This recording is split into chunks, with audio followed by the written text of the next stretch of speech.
for the final time in the regular season, 8 Washington seniors will play their final home game here as the Washington men's soccer team takes on 22nd Virginia Wesleyan here at Alston Parker Watt Field. We say hello and welcome to Washington University here in Lexington, Virginia, getting set for kickoff today for number 2 Virginia Wesleyan and Washington Lee. But it's a special day for 8 members of the class of 2025, some players that have made significant contributions over the last couple of seasons for the Generals, and they will be honored here before today's game. Alongside Shane Riley, I'm Ryan Connell, and Shane, a fantastic day for Senior Day on what is one of the more decorated classes in Washington Lee men's soccer history. A couple of Final Four appearances, a conference championship, and plenty of success for this class of 2025. Yeah, absolutely beautiful weather out there. Perfect day for some ODAC soccer, a very big matchup that these seniors have ahead of them against the number 22 Virginia Wesleyan Marlins. But yes,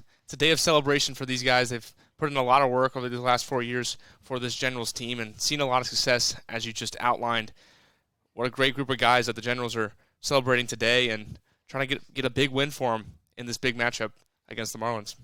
We will have more at halftime on the class of 2025, a video of some of their best highlights, accomplishments, and things that they have done over their last 4 years here in Lexington.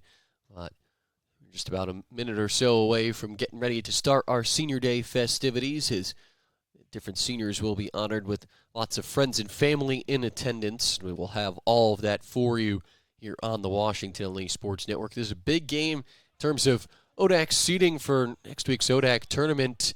There's plenty at stake as the Marlins and Generals get together, and we will continue to have more coverage of today's game after the Senior Day festivity as we get you ready for the Marlins and Generals squaring off. But 8 seniors going to be honored here today: Asa Tukey, Lucas Pleasance, Wayme Agbagbe, Paul Collins, as well as the likes of P.J. Ryan, Sandor Franch, Will Lewick, and just a lot of contributions and Matt Semsesson, a lot of contributions for the Generals up and down the lineup. Guys that have done things rather well over the last 4 years, and we'll hear a little bit about each one of them here in just a moment or two. Still getting things situated on the far side of the field, but our matchup features the 22nd ranked Marlins of Virginia Wesleyan. They were ranked in the national poll a couple of weeks ago, fell out last week. Washington Lee was in the national poll last week, fell out after a couple of draws. Two teams that have been playing some good soccer of late, after only Virginia Wesleyan squandering one loss over the last 10-plus games. That came to Roanoke 3-2 on the road. The Generals running an 11-match unbeaten streak that was extended on Wednesday night with a 2-2 draw against Roanoke. And it looks like it's time to start the Senior Day festivities, and we'll turn it over to public address announcer Will Wallace to hear all about the Washington Lee men's soccer class of 2025. Marlins of Virginia Wesleyan University and your Generals of Washington and Lee. Before starting lineups are announced, we would like to take some time to recognize and celebrate the W&L men's soccer program's 8-player senior class for their hard work and dedication to the program over the last 4 seasons. During their time in Lexington, these seniors have helped the program to a 57-12-16 overall record and 26-2-8 mark in ODAC play, NCAA tournament appearances in each of the past 3 seasons, an ODAC title in 2022, and 2 trips to the NCAA Division III semifinals in 2021 and 2023, the only such appearances in program history. And now let's meet the W&L men's soccer class of 2025, starting with number 1, Matt Semsesson. Joined on the field today by his parents, Paul and Tanya. Matt will graduate as a 4-year letter winner for the Generals, having covered 516 minutes, 17 seconds in goal in his career. He posted career best marks in 2021 in goals against average with 0.69, a 3-0 record and a shutout, while stopping 70% of his shots faced. A 3-time ODAC All-Academic Team student and W&L Scholar athlete, Matt is a business administration major and data science minor who will be working at Ernst & Young in Washington, D.C. after graduation as a technology risk consultant. Fans, let's have one more round of applause for number 1, Matt Semsesson.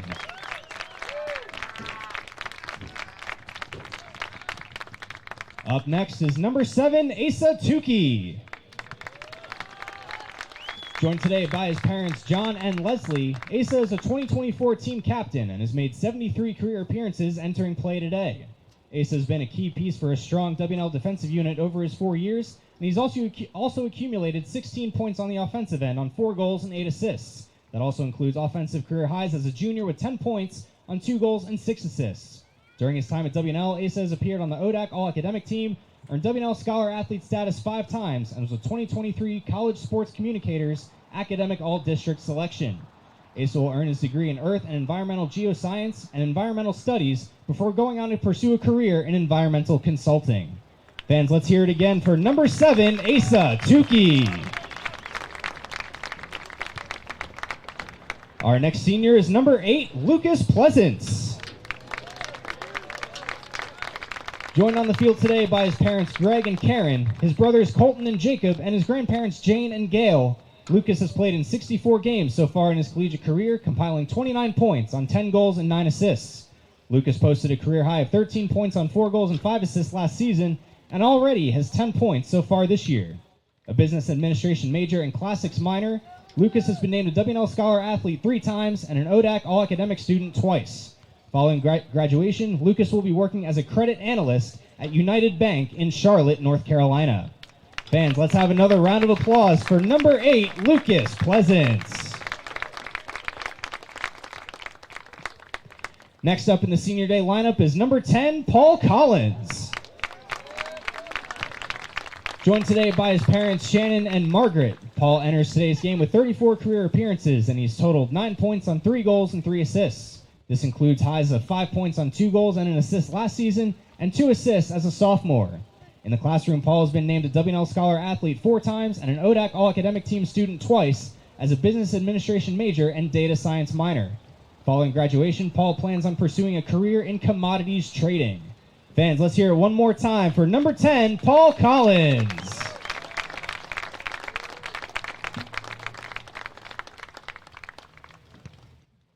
Our 5th senior of the day is number 11, Wamey Agbe. Joined on the field today by his mother, Quavi, Wamey has been a dominant offensive force over the last 4 seasons for the Generals and will end his career as one of the top scorers in program history. In 85 career games, Wamey has totaled 115 points on 46 goals and 23 assists, ranking top 4 in program history in all 3 categories. The 2021 ODAC Rookie of the Year, Wamey is a 3-time All-ODAC player, twice appearing on the first team. He was named the 2023 ODAC Offensive Player of the Year and earned United Soccer Coach's 3rd-team All-America laurels a season ago. Off the pitch, Wamey is a W&L Scholar Athlete and ODAC All-Academic student. A business administration major and French minor, Wamey will be working in healthcare investment banking for Wells Fargo in New York City following graduation. Fans, let's have another round of applause for number 11, Wamey Agbe. Up next is number 21, PJ Ryan. Joined today by his parents Jennifer and Steve, siblings Maddie, Calvin, and Steven, and grandparents Sandy and Mares. PJ is a 2-year team captain and has been a centerpiece on the W&L defense throughout his career, appearing in 74 games and helping the team post 34 shutouts. A 3-time All-ODAC performer, including a first-team citation as a junior, PJ has also contributed 19 points on offense behind 8 goals and 3 assists, with a career-high 4 goals last season. In the classroom, PJ was named a 2023 United Soccer Coach's 3rd-team Scholar All-American, on top of having collected W&L Scholar Athlete status, ODAC All-Academic Team, and CSC Academic All-District laurels throughout his career. PJ will earn his degree in Cognitive and Behavioral Science and Business Administration before pursuing a career in business consulting or attending grad school for industrial organization. Fans, let's hear it one more time for number 21, PJ Ryan. Our next senior is number 27, Sandor French. Joined on the field today by his parents, Anu and Daniel. Sandor has played in 38 games over 3 seasons for the Generals, with 3 points to his credit on a goal and 2 assists. Majoring in politics and Romance languages, with an emphasis in French as well as a classics minor, Sandor is a W&L Scholar Athlete, and he made the ODAC All-Academic Team following his sophomore season. Following graduation, Sandor aspires to work in governmental or private consulting. Fans, let's have one more round of applause for number 27, Sandor French. Rounding out the class of 2025 is number 34, Will Lewick. Joined today by his parents, Jennifer and Norman. Will has played in 59 games in his career on the Generals' back line. With Will's help, the W&L defense has posted a combined 0.962 goals against average over the last 4 years. On offense, Will owns 8 points on 2 goals and 4 assists, including the game-tying goal in the 88th minute during last season's Final Four game against Amherst. Will earned third-team All-ODAC honors last season as well, and he's collected CSC Academic All-District, W&L Scholar Athlete, and ODAC All-Academic Team accolades as a physics major and data science minor. Following graduation, Will plans on either attending graduate school or pursuing a career in consulting. Fans, let's hear it one more time for number 34, Will Lewick.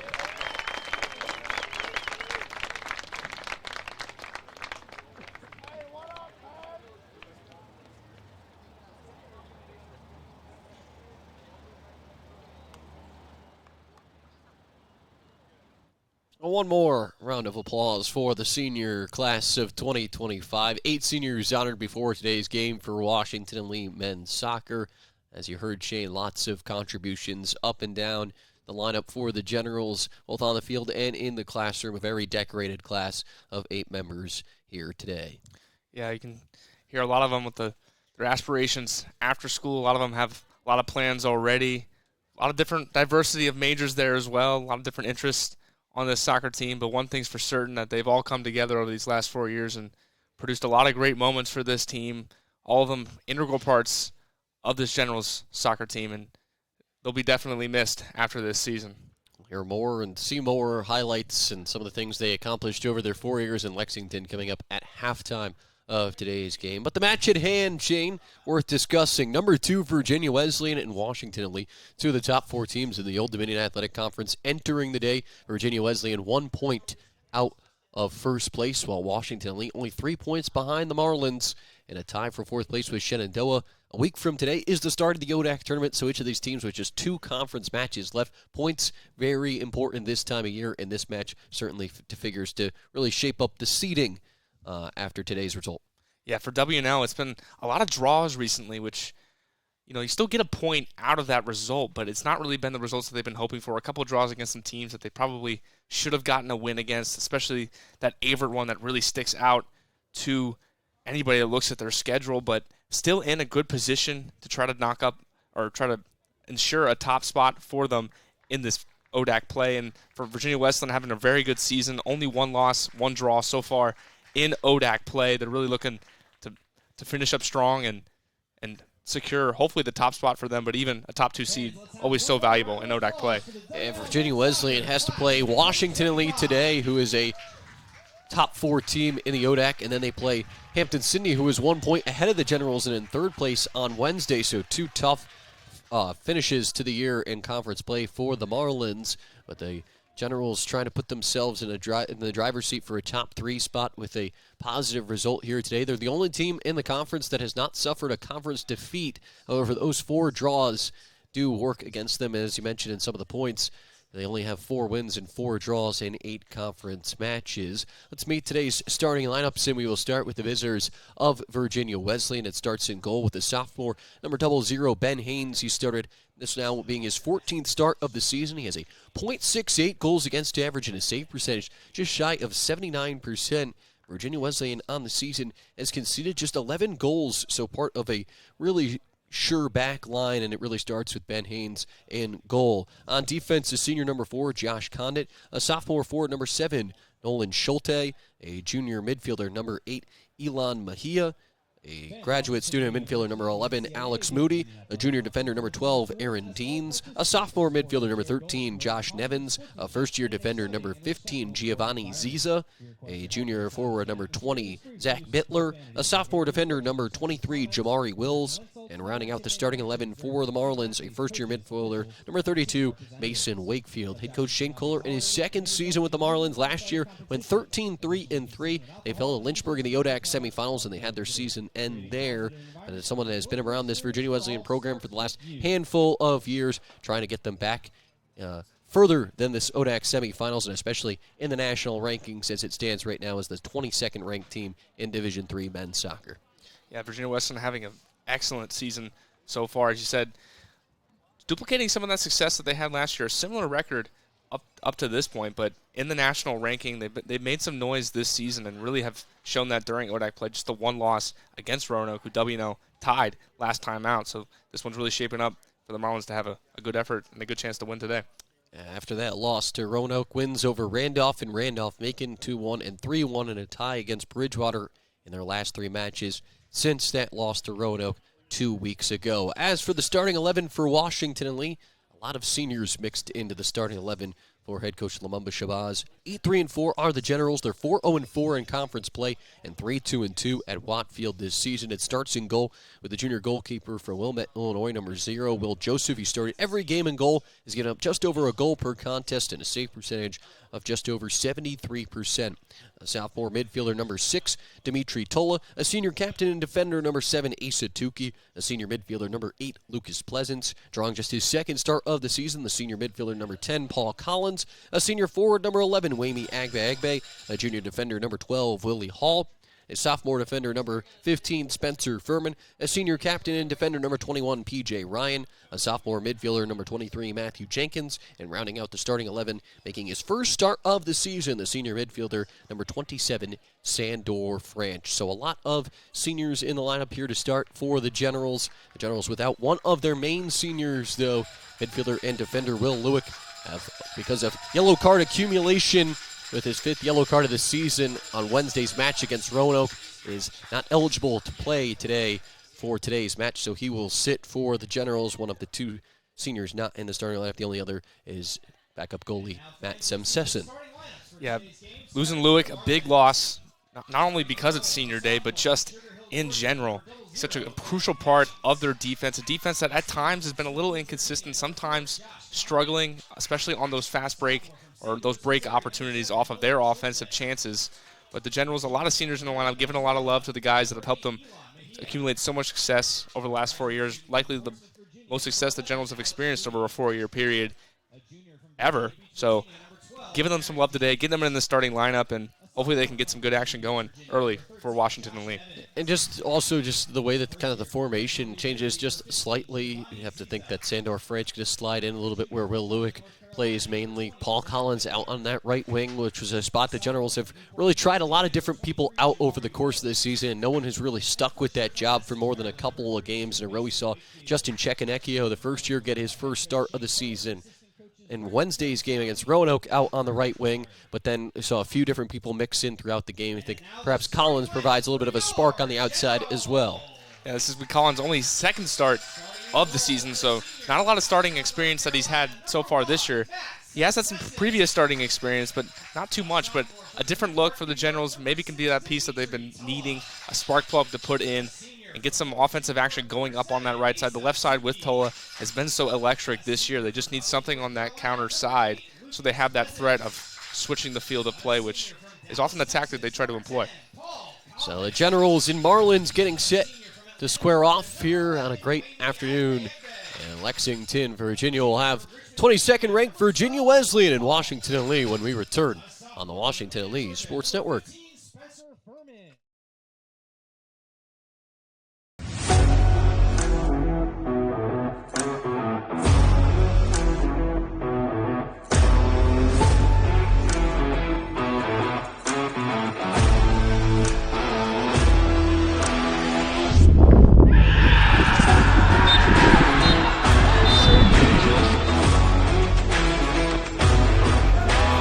Box opportunity, Lewick shot deflected, equalizer's been found. We are tied at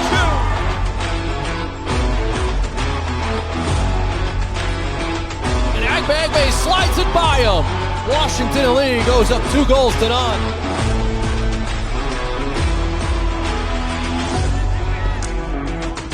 Great save.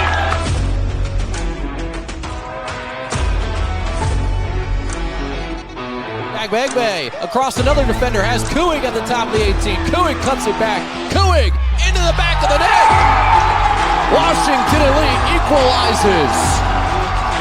Buster Kuig.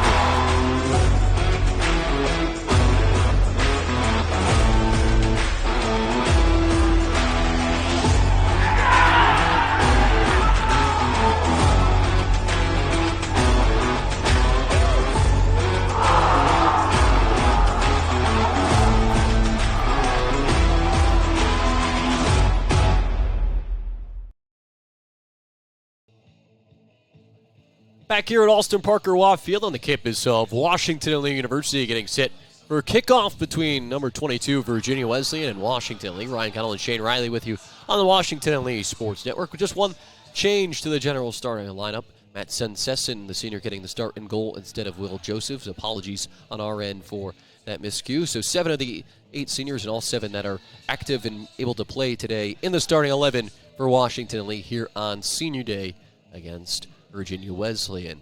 Marlins in the visiting dark blue uniforms with gray numbers and letters Virginia Wesleyan across the back of their jerseys. They will go right to left here in the first 45. While Washington Lee in the home white uniforms, blue numbers and letters generals across the back of their jerseys, and they will go left to right here in the first 45. Shane, some keys to victory for both Washington Lee and Virginia Wesleyan here this afternoon. Yeah, for Washington Lee, the key is just to get off to a good start, not give up, make any early mistakes, something that they've done a little bit this season. A couple different guys in the starting lineup, so be curious to see how they play, how they handle the pressure of starting on a really big senior day. And then for Virginia Wesleyan, they've done a good job this season, scoring a lot of goals. Their offense has been pretty electric. Defensively, as you said earlier, pretty locked down on that side of the ball too. So just keeping up what they've been doing and trying to maintain their pretty solid record at 6-1-1 so far through conference play. Lot of ODAC tournament implications on the line in today's game between Virginia Wesleyan and Washington and Lee. Virginia Wesleyan currently 1 point out of first place in the conference. The Generals just 4 points out of first. With 2 conference games left for each of these schools. Points very pivotal this time of year.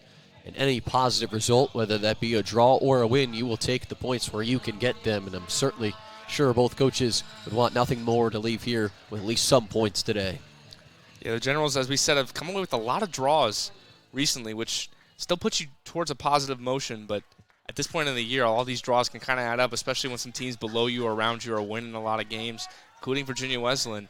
It can be tough to kind of keep up with them in the standings. So the Marlins will have the ball first here to start the first half, as we are ready for kickoff and officially underway here this afternoon between number 22 Virginia Wesleyan and Washington and Lee.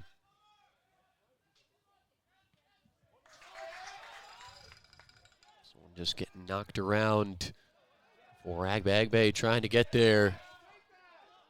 It's back for Aaron Deans. Deans as well as Nevins and Condon, with Wills on the far side making up the back line for Virginia Wesleyan. Ben Haynes in goal for the Marlins. They've conceded just 11 goals in 16 matches this season. One of the top defensive teams, not only in the ODAC, but in all of Division III. And at times, this W&L offense has looked pretty stagnant, so we'll be curious to see how that Wesleyan defense handles themselves, and if they can force W&L to fall into that stagnant play, they might find success today here away on the road. Some Sesson just clears it up the far side and out for a Virginia Wesleyan throw.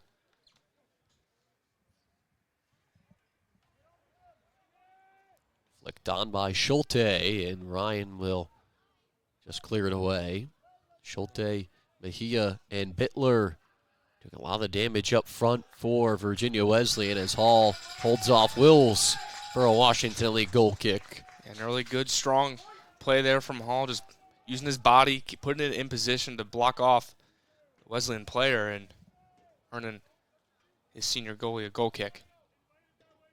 Both these teams on Wednesday were in action. Washington Lee rallied from 2 down to salvage a 2-2 draw against Roanoke. Virginia Wesleyan was deadlocked at 1 with Randolph Macon, but had 2 late second-half goals from Zach Bittler to walk away with a 3-1 win at home.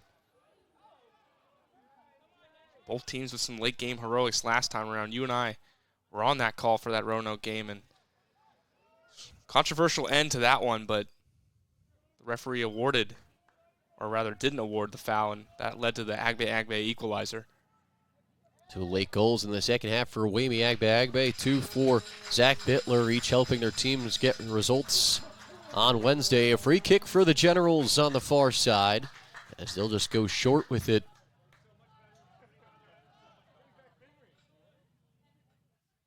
Furman and Ryan, the center backs, yet again today for W&L, with Tukey and Hall as their outside backs.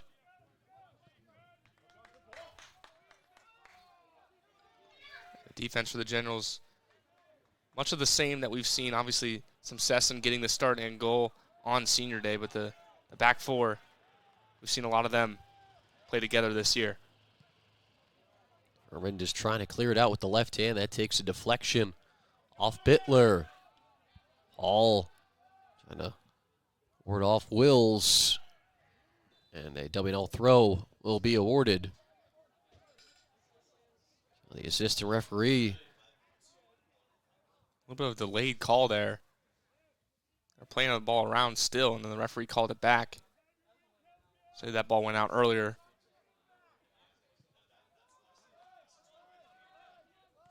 Ryan able to switch it out for Paul Collins. Here's Jenkins going with him. Matthew Jenkins lost control of it as Mason Wakefield helped to take it back.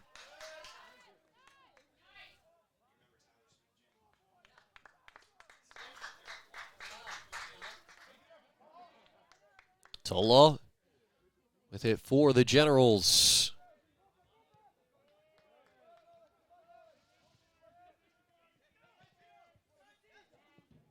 Collins able to chip it up for Jenkins.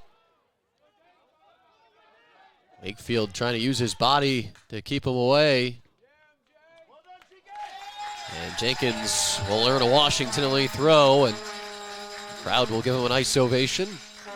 Yeah, a lot of W&L faithful here in attendance to witness this senior day.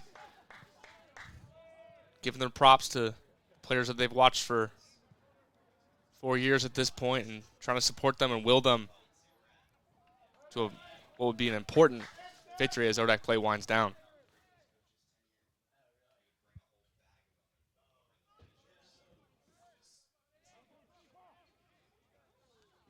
Ryan jockeying with Bittler for it. Another throw for Virginia Wesleyan. 5 minutes into the first half. Much real threatening from either side. Each team looking to solidify positioning next week's ODAC tournament. And during the day, Washington Lee in tie for fourth. Virginia Wesleyan in solo second. Ari Wills will throw it along.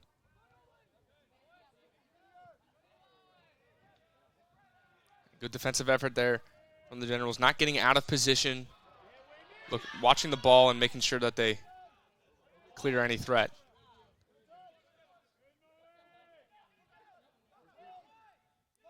This one comes to the near side. Collins and Tukey both after it. And Tukey will just redirect it out to center and force the Marlins to go backwards.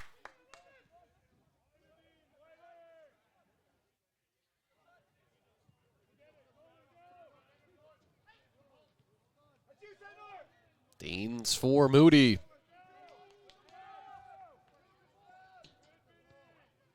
Ryan will keep it in, but turn it right back over to Moody. And Moody did a good job of coming up and stealing that pass that was intended for, I believe that was Collins up on the right. This one knocked down by Ryan, steered out by Pleasance.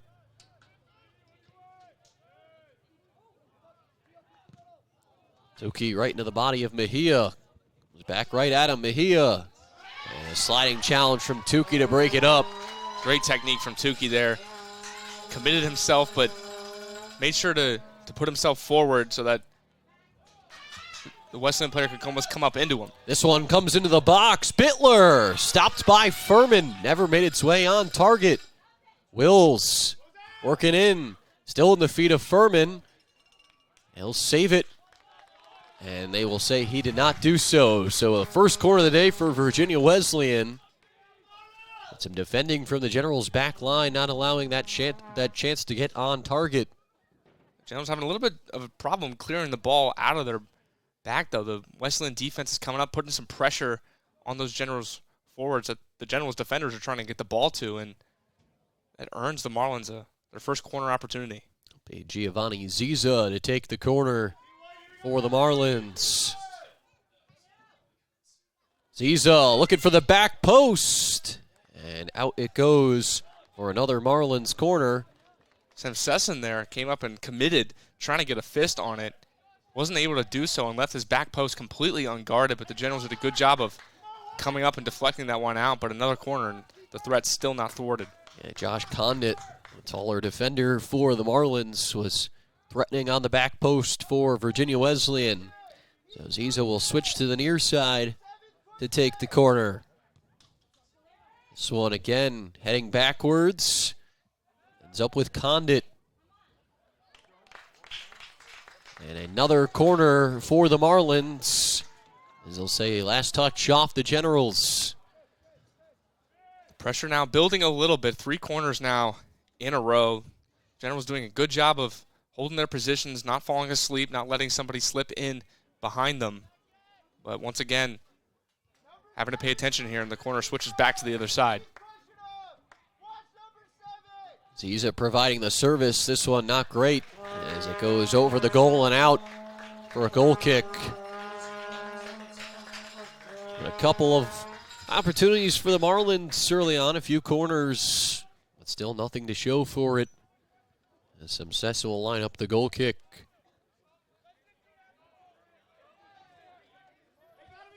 He's directing his guys to move up a little bit, especially his back line, trying to get involved up into the offensive play.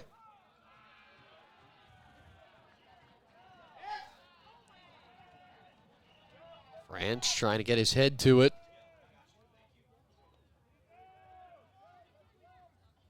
Knocked down that time by Wakefield.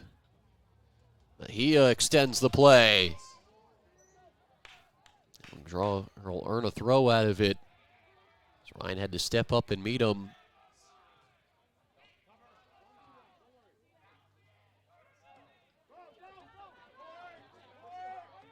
Tola for Jenkins. He's got Collins on the outside. Collins trying to cut it back middle. Dean's right there with him. The Generals a little slow getting out on that break. They had a lot of room there, but a little bit of a pass from Tola that was slightly behind Collins. That'll be another Virginia Wesleyan corner kick. 3 substitutes waiting at the table for the Generals. Buster Kuig, Ryan Sharp, and goalie Will Joseph all set to come in.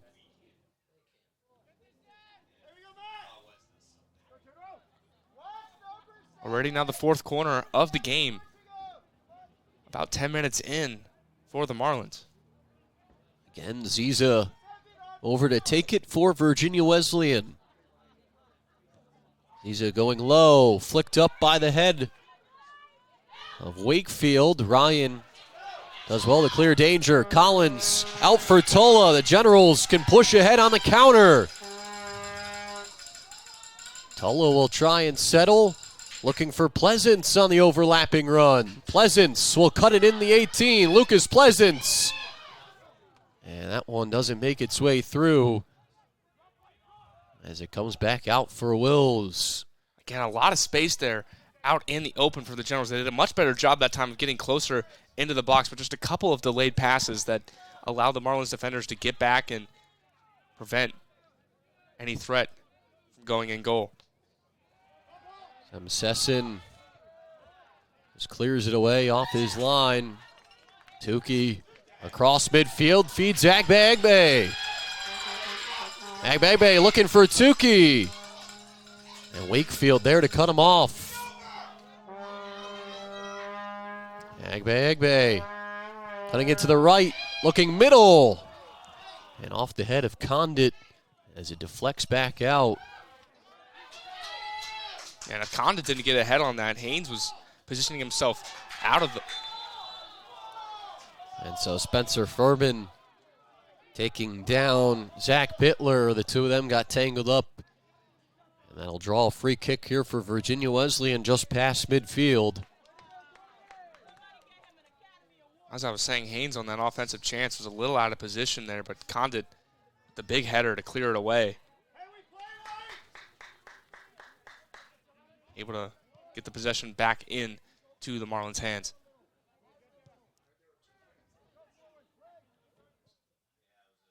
This one flicked back for Mejia.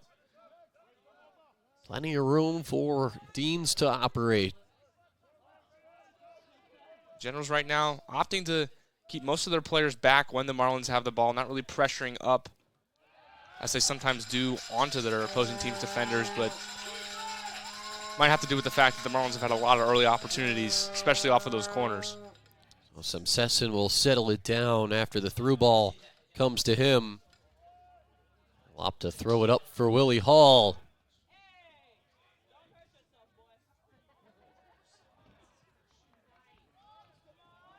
Tola looking back for Hall. And Bittler was waiting offside.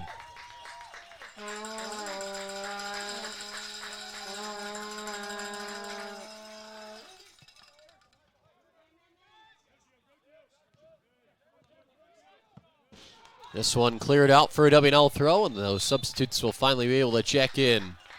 Will Joseph will replace Matt Sesson after 14 minutes of keeping a clean sheet in goal.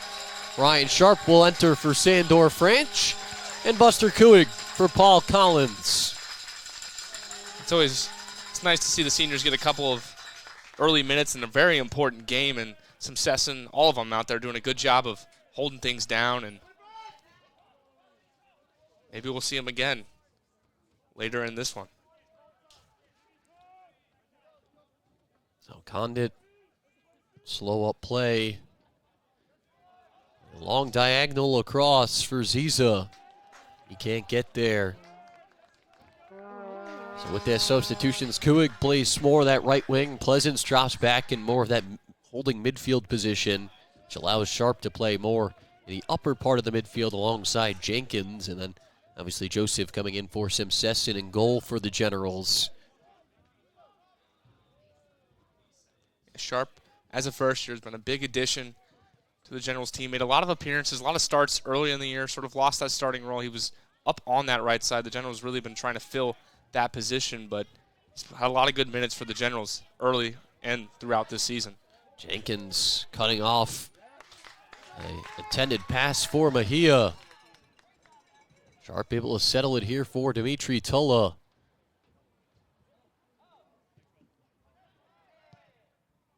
Pleasance lofted over the top. Agbagbe with them. Wayme Agbagbe into the box. As his cross knocked down. And he had a chance there. 3 defenders came up onto him. If he was able to slip that ball through, perhaps not enough numbers on the backside for the Marlins, but they did a good job of clamping down. He's such an electric player, so they'll always be sending a lot of guys at him trying to stop what he can do. Generals still possessing here. Kuig with space just outside the 18, going to let one fly and off the back of a defender.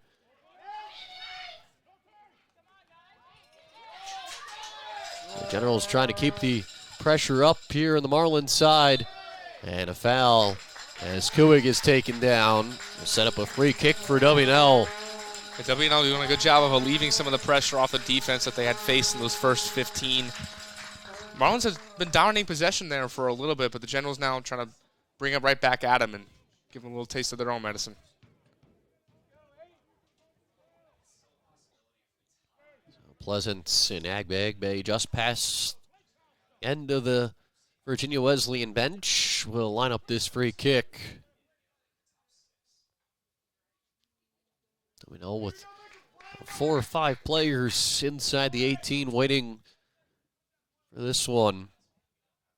Just a 2-man wall for Virginia Wesleyan. Ziza and Mejia. Agbagbe will curl one in. Gets cleared out to Willie Hall.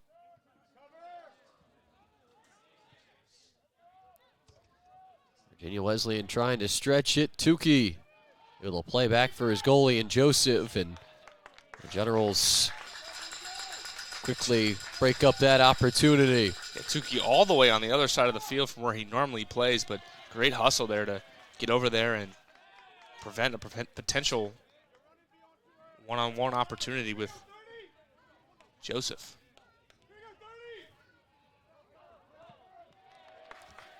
Big Bay back a little bit more on defense as the Generals still try and regain their shape here. This ball played through. Bittler closed off by Ryan, which will set up a Marlins corner. Yeah, Kuig there with a rather careless pass. Right back into the line for the Wesleyan attacker to come up and try to grab it, but Ryan did a good job of, again, using his body there and muscling the ball out for a corner. Already the 5th corner kick for Virginia Wesleyan here in the first half. Ziza again to take it for the Marlins. Tended for the back post, nobody home.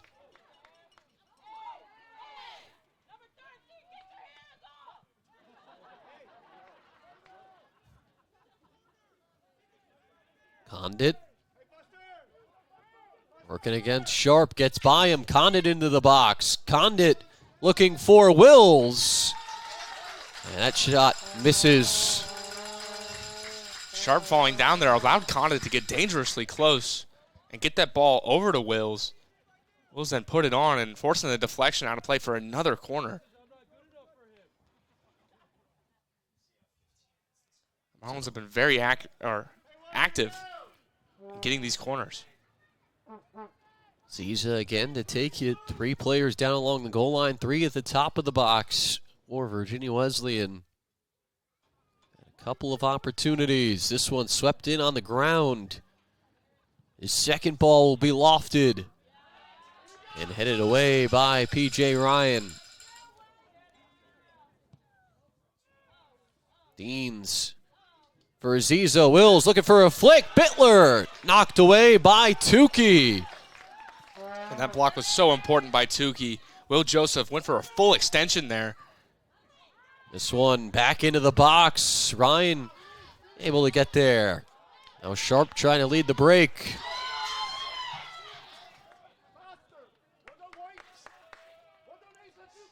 But yeah, as you mentioned, Shane, Tukey making that save close to the goal line and behind his keeper to help keep this scoreless.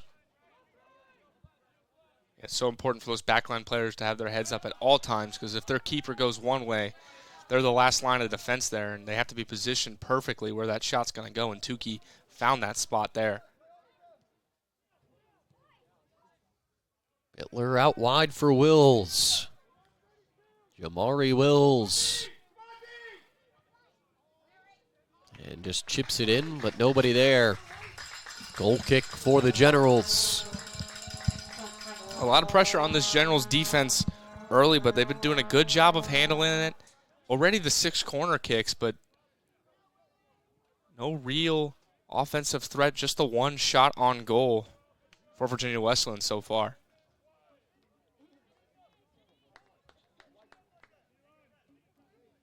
So Joseph will line up the goal kick for the Generals.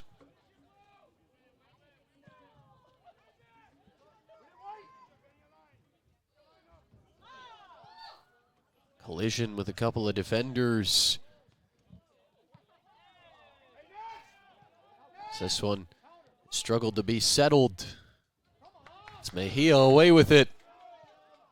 He's got options on either side. Bittler cutting back more towards the middle. And a sliding challenge from Pleasance. Mejia will take a crack, and that one sails high. You know, Virginia Wesleyan haven't really taken a lot of long shots today. They've been more methodical in trying to build up their play and get the ball right into the goal. But there, Mejia going for the long ball and just not able to get under it, or gets under it too much, rather, and sails it over the bar. Elon Mejia, second team All-ODAC last season, 2 goals and a team best 7 assists a season ago. Already 4 assists this season for Virginia Wesleyan. Again, one of the guys that will create a lot of the opportunities, just as you saw there, trying to play people out the wing, and if it comes back to him, have a chance back in the middle to make something else happen.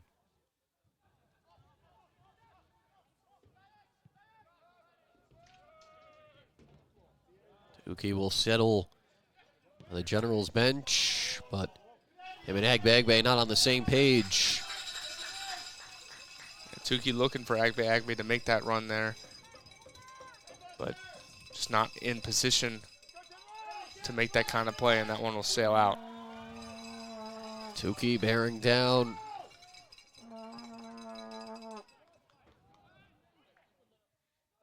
Cleared ahead by the Marlins. Bittler. Back and forth with Mejia. Hall will just kick it out for a throw-in.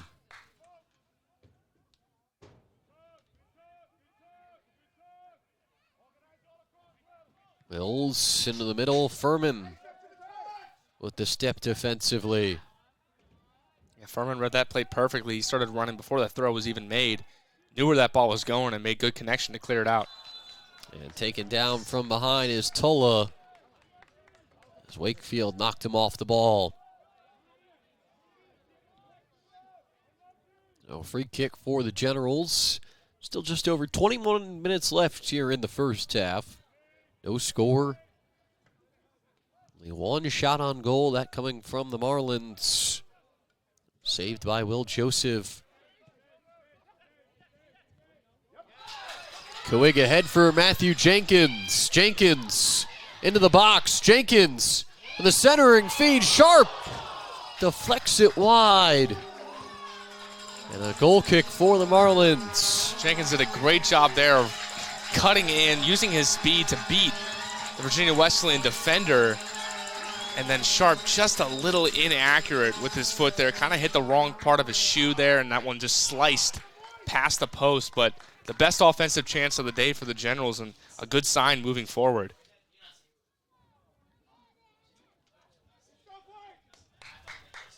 So Ben Haynes will line up the goal kick. Sharp probably wishes he could have that one back, because that was a great chance right in front of the goal. Just not the perfect contact, not the most clean contact there, and unable to finish it. Haynes skies this one by the head of Pleasance at midfield. And we're seeing how dangerous the Generals can be on the counterattack with their speed of their wings. We know about Agbe and Toa's speed, but Jenkins really showing it off there, beating the defender and putting a perfect ball into his teammate Sharp. This one goes out into the Virginia Wesleyan bench. They'll make their substitute ready to check in. Make perhaps a change at the next opportunity. The first player we'll see for the Marlins off the bench. The Generals already a couple of substitutions.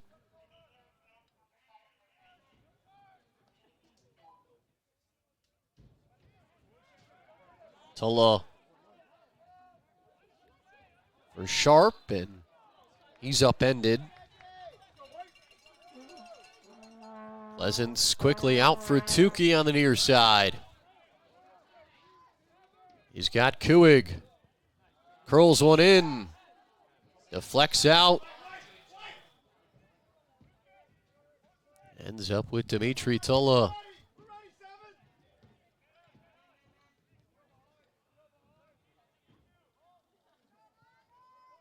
Tola looking for Agbe. He's fighting for his positioning. Agbe in the box. Centers one.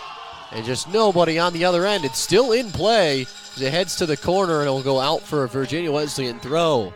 Yeah, Kuhig on that far side looked like he could have ran up and made a play on that had he been in position and paying attention, but puts his hands on his head after the play, like realizing what happened.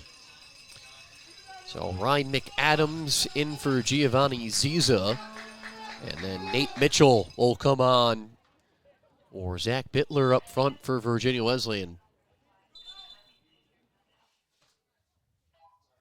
Both defenses so far doing a really good job of handling the pressure that they've faced. W&L has been a little bit more on the counterattack.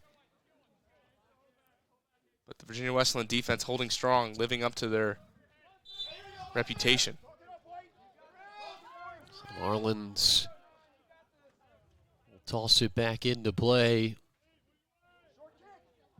And opportunities don't result on shots on goal, but at least exciting plays that are developing for either side. Still just one shot on goal here in the first 45 minutes, and that coming from Virginia Wesleyan with those last 2 tries for the Generals. A couple of dangerous crosses. The first one deflected wide. The second one, nobody on the receiving end. Yeah, both coaches have to be really happy with how the build-up play has looked so far. If they're able to continue to do so, eventually somebody's going to be in the right play, right position to put one home. But both teams need to continue their efforts. So another foul against the Marlins.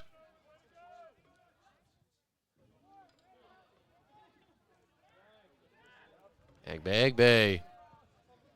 Looking for the long ball for Kuig. One intercepted, though, by Ben Haynes.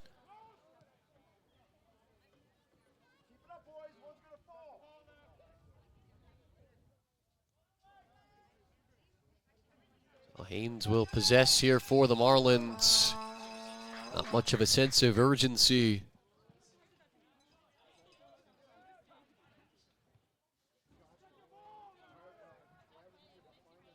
Both teams right now looking very calm out there, not really forcing the issue any which way, which has led to some good play here. A lot of good passing.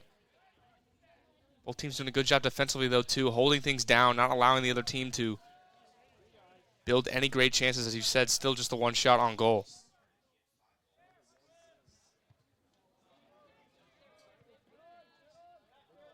Jenkins upends Alex Moody. We'll have to put the cleat back on.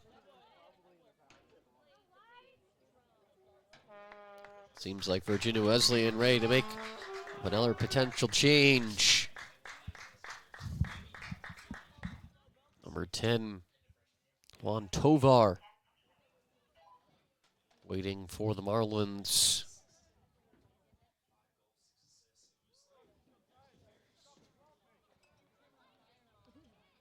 A little reprieve for both teams, give them a chance to catch their breath.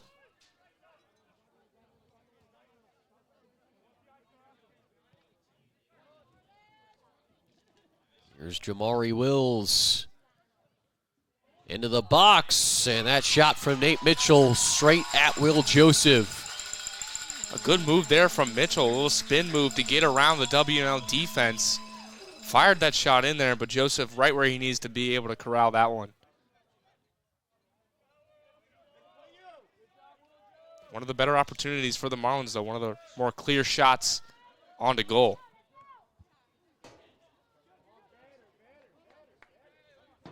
Out it goes for a Marlins throw, and here will come their change. It'll be Juan Tovar in, Nolan Schulte out for Virginia Wesleyan. Another change up front.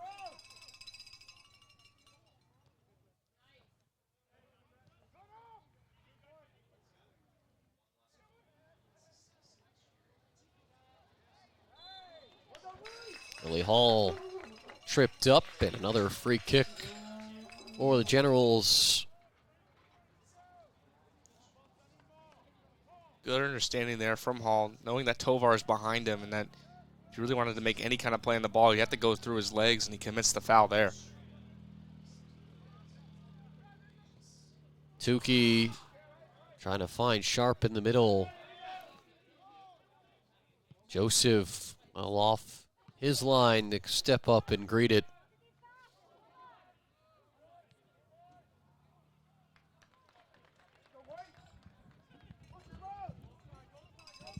Well, Marlins throw with 13 minutes left here in the first half.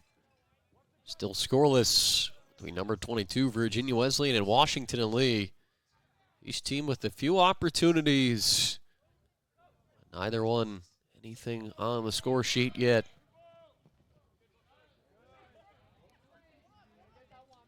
Yeah, both teams so far looking really even in terms of play.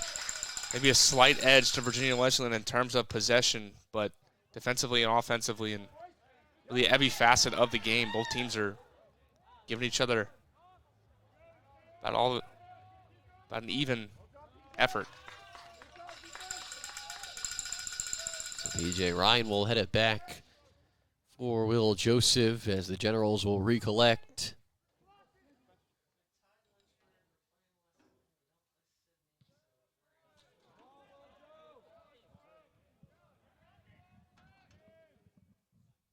Makes it all the way down the end of the field for Ben Haynes. He will pick it up.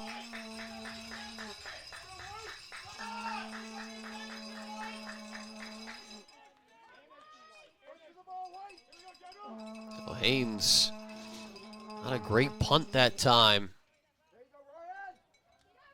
Comes to McAdams. Sharp the sliding challenge will concede another throw for the Marlins.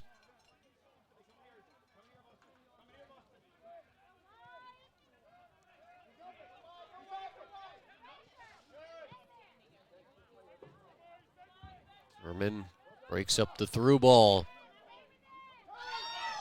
Agbagbay touch back for Jenkins and trying to lead him ahead. Yeah, Jenkins probably should have gone out there to Tola. Tola had a little bit more room. Agbagbay just with that little touch pass back a little bit behind, and that Jenkins pass just got away from him.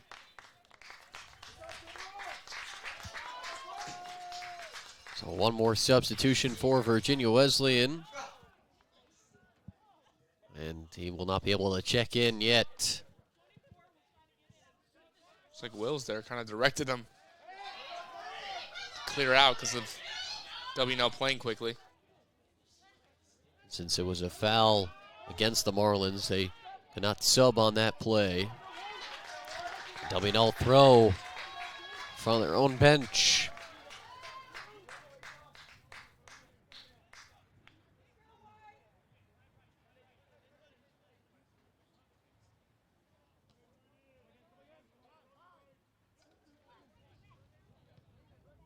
Ryan cutting off a try by Mitchell. And again, doing it with his head. EJ Ryan out there all over defensively. And now we'll get a change for Virginia Wesleyan. It'll be Everett McCloskey in for Jamari Wills. Number 24 in for number 23.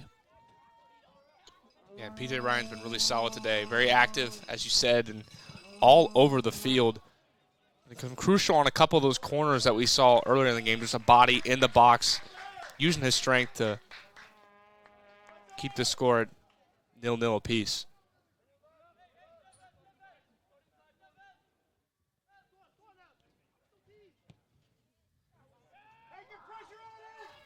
Tukey, the long diagonal. Condit just gets there with his head and then can't save it from going out. So that ball pays off for the Generals.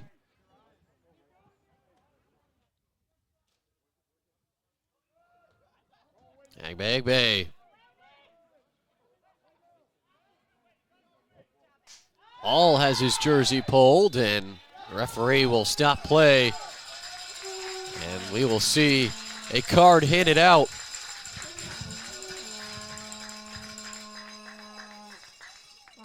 So that card will come against number 5, Ryan McAdams. This sets up a dangerous free kick position. They're at a similar spot on the other side of the field. This one a little bit closer, though, and perhaps a better opportunity to get an accurate cross to a teammate for a header. Or will they go for goal from here? Agbagbay did the old golf trick, dropped the grass to see which way the wind's blowing. It's very much blowing behind him, as you can see the flag in the corner of your screen, too. So down breeze. Perhaps if you get this a little too high, it'll just keep on sailing. So it's important on these, if you're really going for goal, to drive yourself through it and not allow that ball to get at height. Agbagbay goes for the flick. A deflection off of Virginia Wesleyan. Defender will net Washington Lee its first corner of the afternoon. Couple set piece chances back-to-back now for the Generals. First time that they've had that so far in this one, so we'll see how they execute a corner.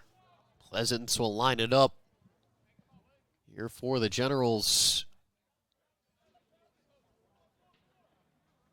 Does have the short option in Tola if he wants.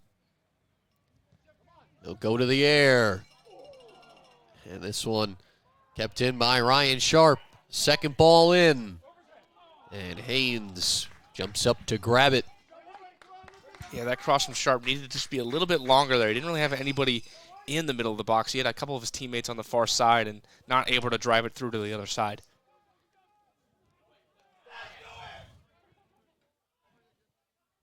This one out wide for Mitchell.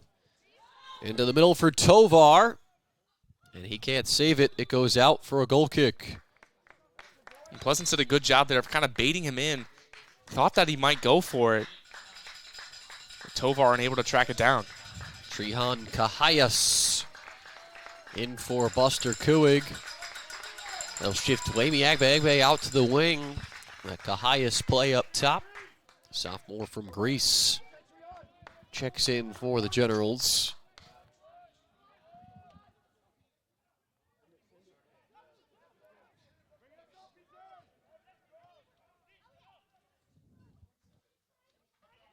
Out for a throw, and then W&L will make another change.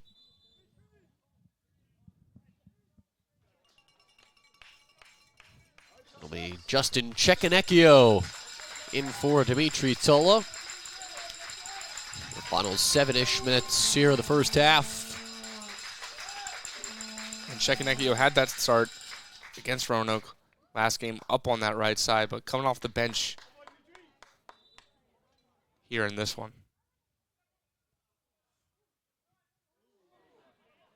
Ryan gets back to his feet after that challenge on the ground and again holds his positioning defensively.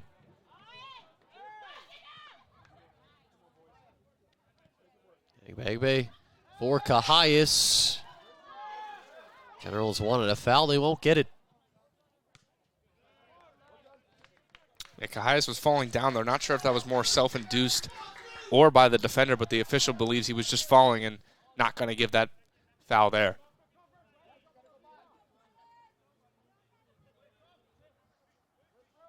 Klosky on the throw-in. Furman there. Agbe will spin it out at midfield, and Virginia Wesleyan will make a change. Cristiano Alves in for Ilan Mejia.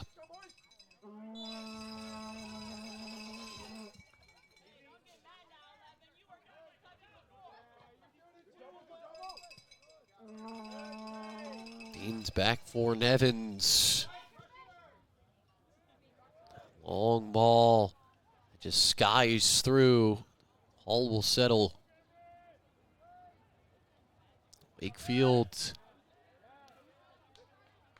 Marlins give it back.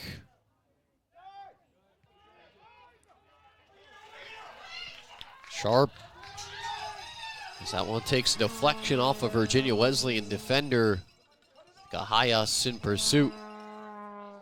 With Kahayas in, looks like they've moved Agbe to the right side, allowing him to be a little bit more of a threat on the wing, use his speed. We'll see how that factors in, but the Generals trying to mount some pressure here. That entire sequence brought to you by Ryan Sharp. Forcing a turnover, generating a throw-in for the Generals. Hustling all the way back down the field to pressure Haynes, the goalie, and then again on the defenders, and the Generals having a long throw chance here. Jenkins will keep it short for Agbe. He'll get it right back. Jenkins trying to cut it inside. Agbe still onside. Curling towards the goal line. Agbe in the box. Jenkins back out for Pleasance. This one high enough in the air. Comes for Sharp. Sharp will try the chip. And Haynes right on his line to grab it. And for the Marlins there, a good job of holding their positions, not allowing any individual player to beat them. Agbe tried a few times to get around, but strong play. And the ball sailed over to Sharp, who was unable to find a teammate. So again, a couple of chances for the Generals where they have the ball in a dangerous spot, but have not much to really show for it. really speaks to just the good positioning of the Marlins defense, right where the Generals would like to pass the ball or shoot it, getting those deflections and positioning themselves well.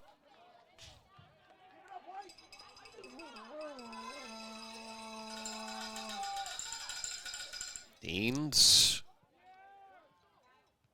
lofting it up, right back to the feet of Ryan Sharp. Agbe looking for some support.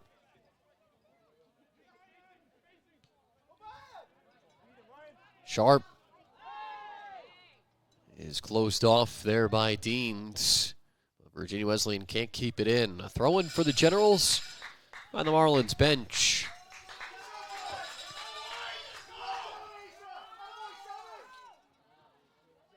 Hall able to save it. Inside for Pleasance. Jenkins out for Agbe. Can he get there? He can. And again, nobody offering support through the middle. Seems like everybody thought that the ball was going to go out of play, but then Agbe got over there, and as you said, nobody home for the pass.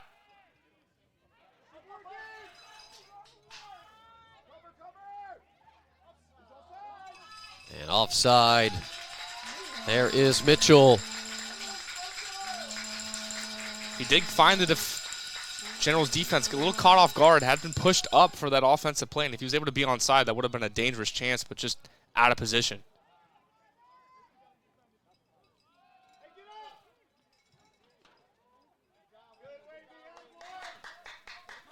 Marlins looking for something to salvage here before the half.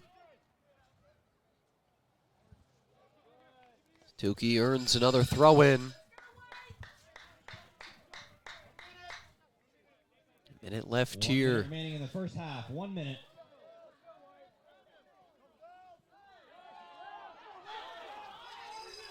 Another Washington and Lee throw.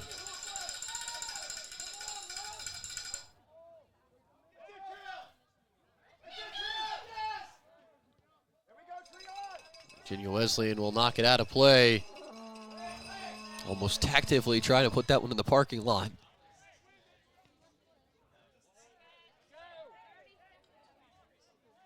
Probably the last offensive chance for the Generals here on this long throw of the half. Push more people up forward for Jenkins on a long throw.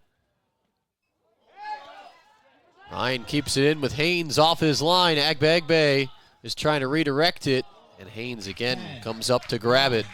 Haynes was way out of position there, but that ball not really going directly to the feet of any Generals player, not able to take advantage of that as the clock winds out in this first half. Despite a scoreless first 45 minutes, opportunities there for either side as his team returns to their bench. To a nice ovation from the crowd on hand here at Alston Parker Watt Field. A scoreless first 45 between 22nd ranked Virginia Wesleyan and Washington and Lee. We will have some first half stats when we return, but for now, we will recap some of the highlights of this class of 2025 over their last 4 years in Lexington. And when we come back, first half stats, and get you ready for the second 45 of this classic ODAC match between 22 ranked Virginia Wesleyan and Washington and Lee.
The students really do come here as leaders, and they continue to build on that through various activities. Many of our students at W&L take on leadership roles voluntarily and eagerly. There's also really quiet leaders in the classroom who lead by example, who lead just by being kind, and people want to follow them. W&L has a type of student very driven. It seems like everybody here finds a leadership position pretty quickly. I wound up in charge of the peer counseling program, student worship band, and my a cappella group. I do a lot of work with first-year students. When first-year students come and they want to do theater for the first time, I definitely try to introduce them to not only theater professors, but other upperclassmen theater students, so that when they show up to an audition, you can kind of pump them up, calm them down, get them really excited. As a senior on the team this year, I view my role as passing forward that fantastic experience I had, being able to be a resource for the new first-year class that we brought in. They're leaders in the community. They get involved in lots of different initiatives. Not only do they like giving back to the community, they actually see the fruits of their labor while they're here. One class that I took that had an emphasis on community-based learning was a food for thought, neuroscience, and nutrition class. We made videos to walk kids through food groups and nutrition. I'm a part of the Neighbors Service League. I've mainly served through Campus Kitchen. Campus Kitchen is a really great organization that helps combat food insecurity in the area around here. We have an engineering course that allows students to study traffic flow in the local Lexington community and to make recommendations. Mock Convention is a moment every 4 years where W&L students create a political nominating convention. It is completely student-run. It is a learning experience for them, and it's something that our entire community takes part in. Students learn to lead in ways that prepare them to succeed long after they graduate from W&L.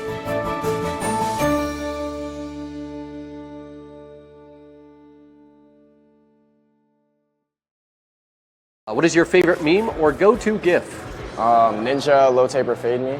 Homer Simpson, for sure. I'd probably say the laughing meme. Diary of a Wimpy Kid, when Rally's in one of like the pews, he's like, Cole Palmer, what?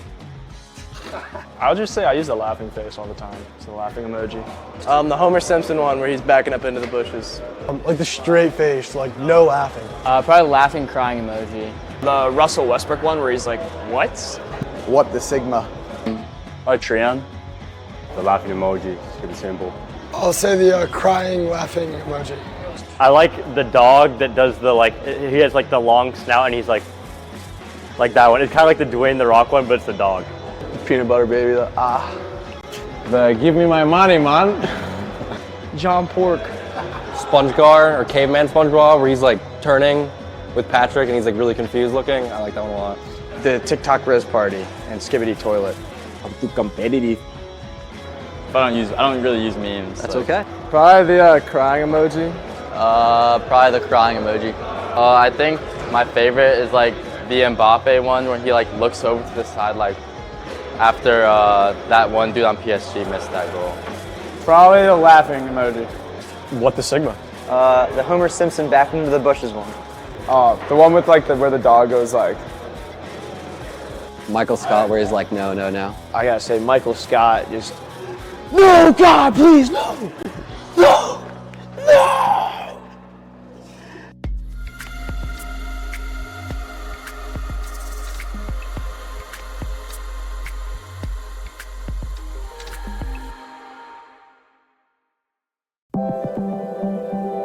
Proportion to me is the lived experience of our Division III student athletes. They balance life from an academic perspective and the rigors of competing at a high level, bonding with teammates and building lifelong friendships. But they also are involved in their communities. They work jobs and internships and volunteer. They've learned to be resilient. Diverse experiences are setting them up for the future. Passion's love.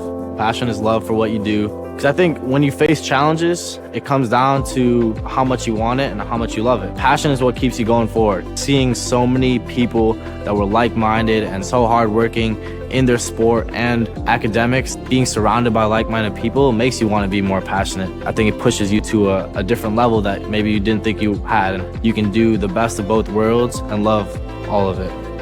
A good citizen is someone who wants to make a positive impact, both in their communities and in the world around them. The Division III approach is absolutely the best approach out there for amateur sport because it wants student athletes to explore all parts of who they are. Be successful in the classroom, be successful in competition, be successful in the community. So our student athletes learn what it means to strive for and attain success, but doing it the right way and being good citizens. Comprehensive learning is being able to adapt to experiences and apply the things that I learned. Being an athlete and juggling academics helped me grow as a person, and things that I've learned, I was able to apply it in another field, putting them into everyday life. Developing comprehensive learning helped me prioritize certain things to make sure I get to where I want to be. Responsibility is being accountable for your words and actions, first and foremost. It also is an obligation to be a positive influence in the communities around you. Being in a D3 program, you're going to have lots of different opportunities. You're not just an athlete, you're also involved in student life. Your academics are extremely important. We give a lot of our student athletes responsibilities right from the start by giving them leadership opportunities, by having them engage in the community, be a positive influence. That's being a responsible person. I believe sportsmanship is a mutual admiration and respect for your fellow competitors.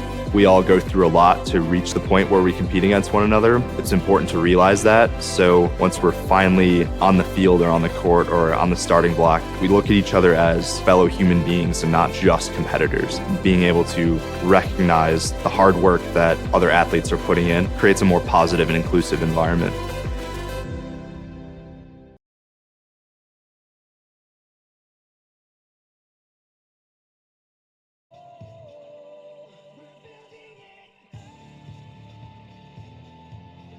Back here at Alston Parker Watt Field on the campus of Washington and Lee University. No score at halftime between number 22 Virginia Wesleyan and Washington and Lee. Ryan Connell and Shane Riley with you on the Washington and Lee Sports Network as we take a look at some of the stats from the first 45 minutes. Each team with a couple of shots. 2 shots on goal for Virginia Wesleyan, just 1 for the Generals. One of the bigger things that Virginia Wesleyan got in the first half was 6 corner kicks. They got 5 of them in like the first 15 or 20 minutes, but after that, it seemed to be Washington and Lee that controlled a lot of the possession and tempo of this game. They had a few chances that did not result in shots on goal because they went wide of the target, but perhaps the most threatening opportunities coming from Washington and Lee on some of those rushes. Yeah, both teams went back and forth in that first half. As you said, Virginia Wesleyan dominating the possession and sort of the offense and the flow of the game early in that one with those a lot of corner kicks early on. And W&L started to figure it out. Both teams did a good job, though, of playing at their pace. Defenses also did both a good job of thwarting any offensive attacks that teams try to put on. A couple of good opportunities, a few shots on goal for each side, but relatively even play through that first half. So each team just getting some final stretching and stuff done before the start of the second 45 minutes. It's senior day here for the class of 2025. You saw some things there during halftime about some of the different accomplishments this group of 8 seniors has had. Most notably, the ODAC championship 2 years ago, and then the 2 years around that ODAC championship, now 3 falls ago, and last fall, trips to the national semifinals. As being one of the last 4 teams playing soccer at the end of the season, the only times that this program has reached those heights. And these 8 seniors being a part of each of those runs to the Final Four for Washington and Lee, first as first years and then last year as juniors. Yeah, and a lot of them, or really all of them, big contributors to all those runs and big contributors this season to the success that the Generals have experienced so far. A few shaky moments, but they're doing well in ODAC play, and they're going to look to continue that in the second half and try to grab a potential winner and a big win, or what would be a big win, in determining where teams sit in ODAC standings.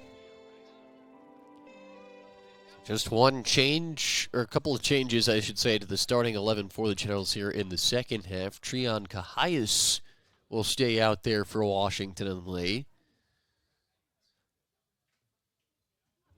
as well as Ryan Sharp, and Will Joseph will also stay in goal. We saw Paul Collins, Sandor Franch, and Matt Semsesson all in the starting 11 for the Generals.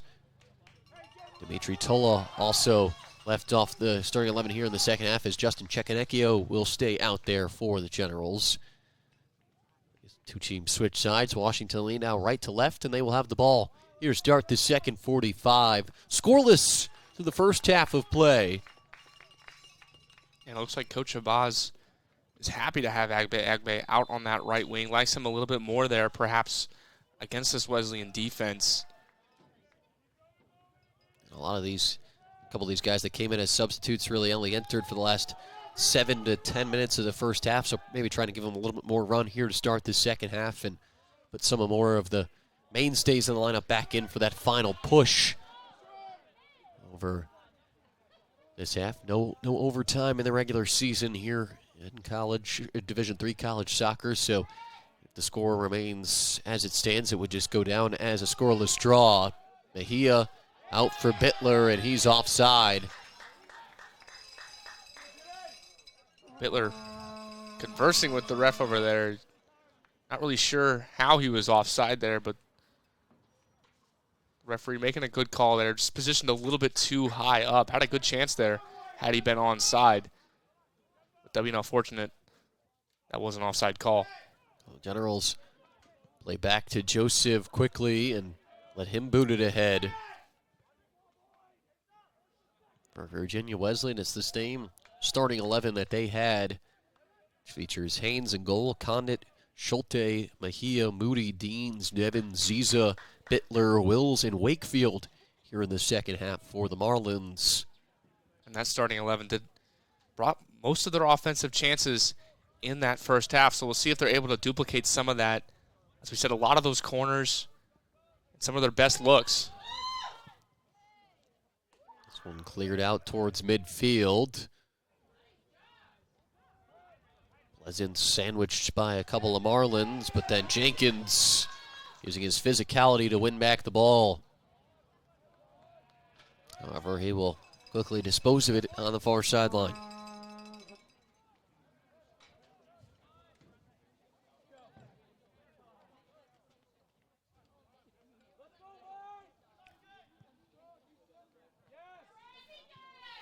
And Ryan did a good job of stepping in front of that pass and stealing possession for the Generals.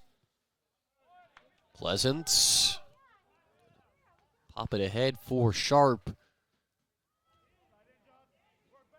Mentioned in this first half how Virginia Wesleyan as a team has been incredibly strong defensively this year. Just 11 goals conceded in 16 matches, boasting them to an 11-2-3 overall record entering the day.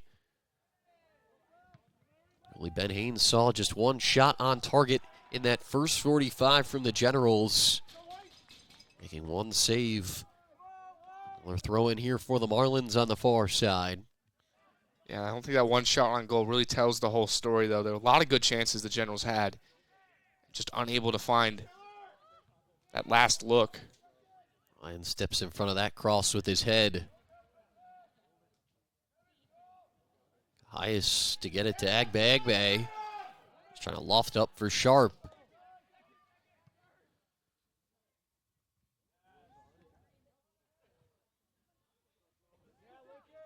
Pleasance.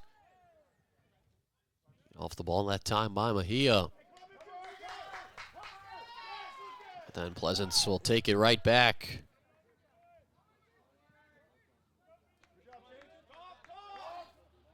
Joseph with time. Just clears it out to middle.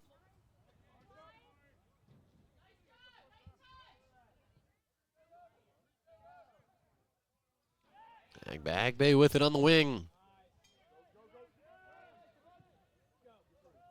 Feed for Cecanecchio, and Jenkins was behind him if it were to get through. Highest a swing and a miss at a sliding tackle, but enough to at least change what Moody was trying to do. Yeah, that tackle gave them Generals a little bit of time to get back some of their guys a little bit forward, some of the midfielders. Forced Moody to jump over him and then come back onto the ball. But a foul committed in the midfield, setting up a free kick for the Marlins. Wakefield just looking at his options. Go back to the far side where Aaron Deans is.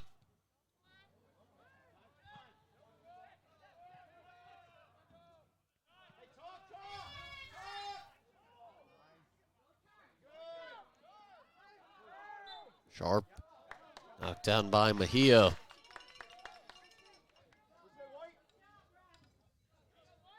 Some Virginia Wesleyan faithful not happy with that call.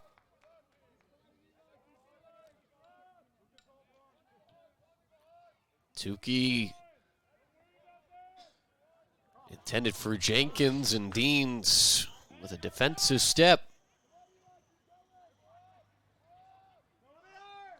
Furman bearing down on Schulte, and that will concede Virginia Wesleyan another corner. Yeah, Jenkins was a little lazy getting to that ball up on the right, and Deans found a lot of space, able to get it over, and then deflected out by Furman. But once again, an early corner kick to start the half. And an early offensive threat posed by the Marlins.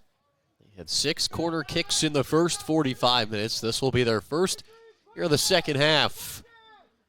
Ziza, not a great ball. Furman just caroms it out. Sharp trying to dribble around a couple of people.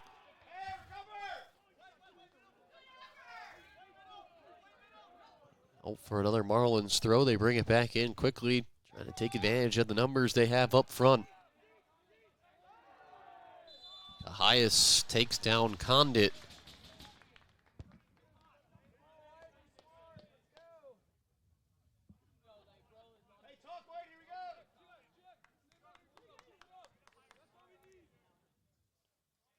Alex Moody, graduate student, was first team All-ODAC and first team All-Region last year for Virginia Wesleyan.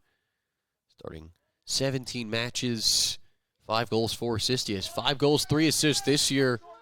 Time for the team lead with 13 points. He'll send in the free kick. An empty trip as the Marlins were offside. That ball did find was right on the feet of Ziza, and he just whiffed on it. He had a chance, wide open chance. No defender not marked there in the box, but positioned offside on the attack, and it'll end their chance.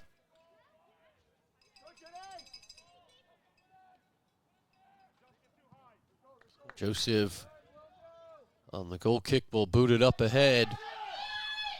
The highest bearing down. Haynes well out of his net to just clear it the length of the field.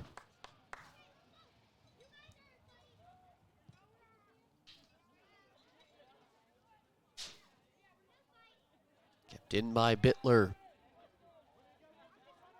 Ziza looking over the top for Wills, and all getting his head there.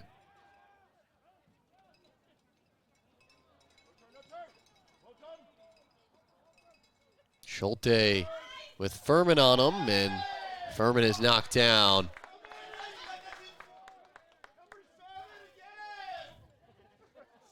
And Wills on that throw tried to go quickly. A couple of defenders out of position there, but Furman did a good job of getting back onto the ball and forcing Schulte to commit the foul.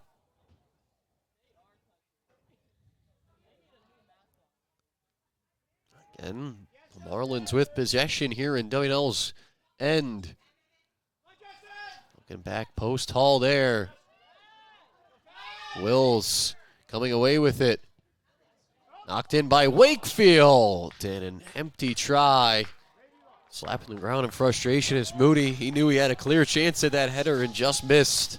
Yeah, just like that corner kick earlier where Ziza missed it off of his foot, Moody had an excellent chance right in front of the goal with no real pressure from the Generals' defense, and his head just barely missed on that ball.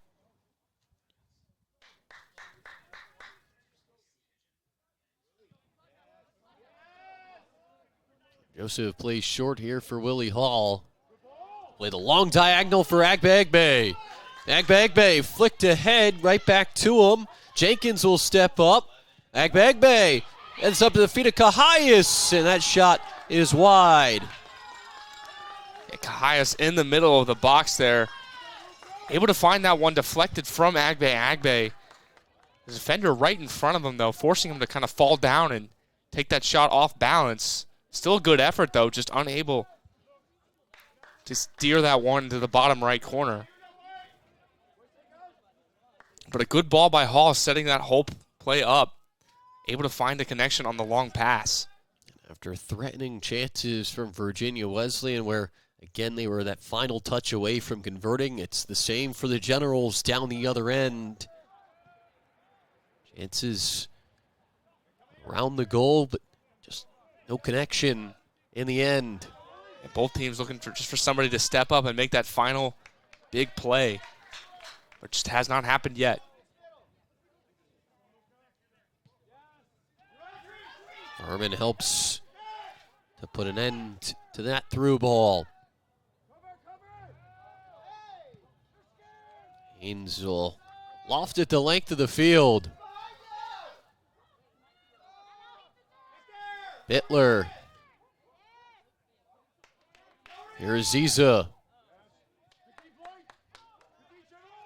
And Furman appealed for the offside on Bittler there. But the referees do not agree with that call. Ryan slides over, and it will go off Wakefield's foot and out for a W&L throw. Jay Ryan anticipating that pass before it even happened.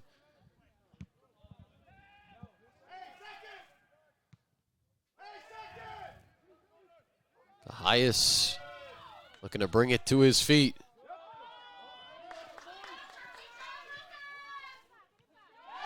Cahias with the hustle back. Will take it back.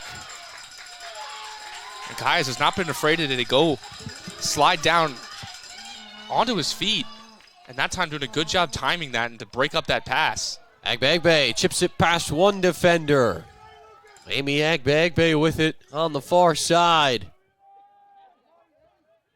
He's got two Marlins defenders around him. Agba still with it. Here's Tukey. Cross in. Nobody there. Ends up to the feet of Sharp. And the Generals bench wanted a handball. The player down, slid right into it. Hall will win it back. And then eventually Virginia Wesleyan will just clear it down to Will Joseph. He's starting to tense up a little bit for both sides here. Crowd getting a little bit more active, and as this game continues to wind down, that probably will only continue to build. Just everybody stressing the importance of, this next goal is going to be pivotal, being that there has been no action and no goals this far, that any chance to create more opportunities to even have a chance of a goal. Yeah, both teams have done an even job in that category, goal creating chances, and both teams have had a couple clean looks onto net and just not been able to make that final connection.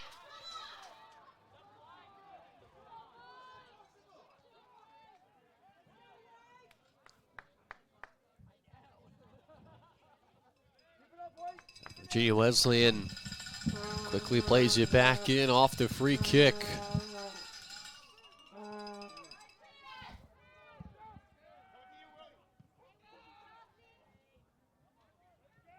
This one will go out for a W&L throw as Dimitri Tola will check back in.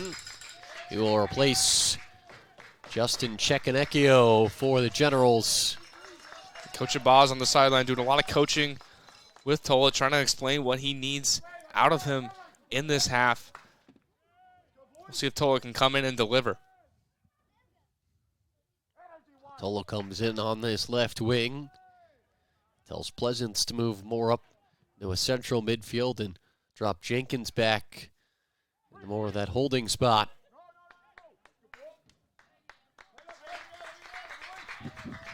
Throwing for the Marlins on the far side.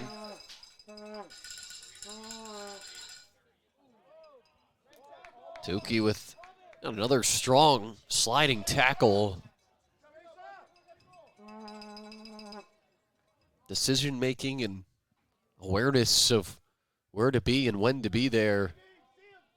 Very strong afternoon and evening from Asa Tukey on those decisions to slide after it. Yeah, and his experience in this team, starting a lot and just playing a lot for the Generals over these last 4 years, has had to have helped him.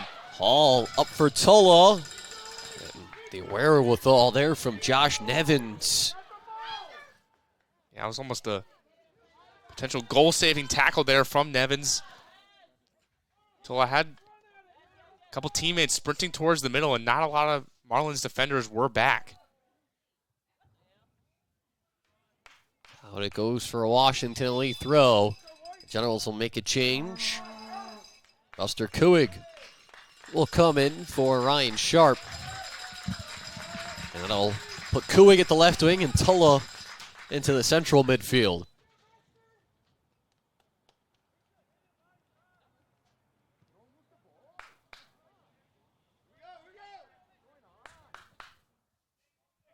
Lakefield for Deans.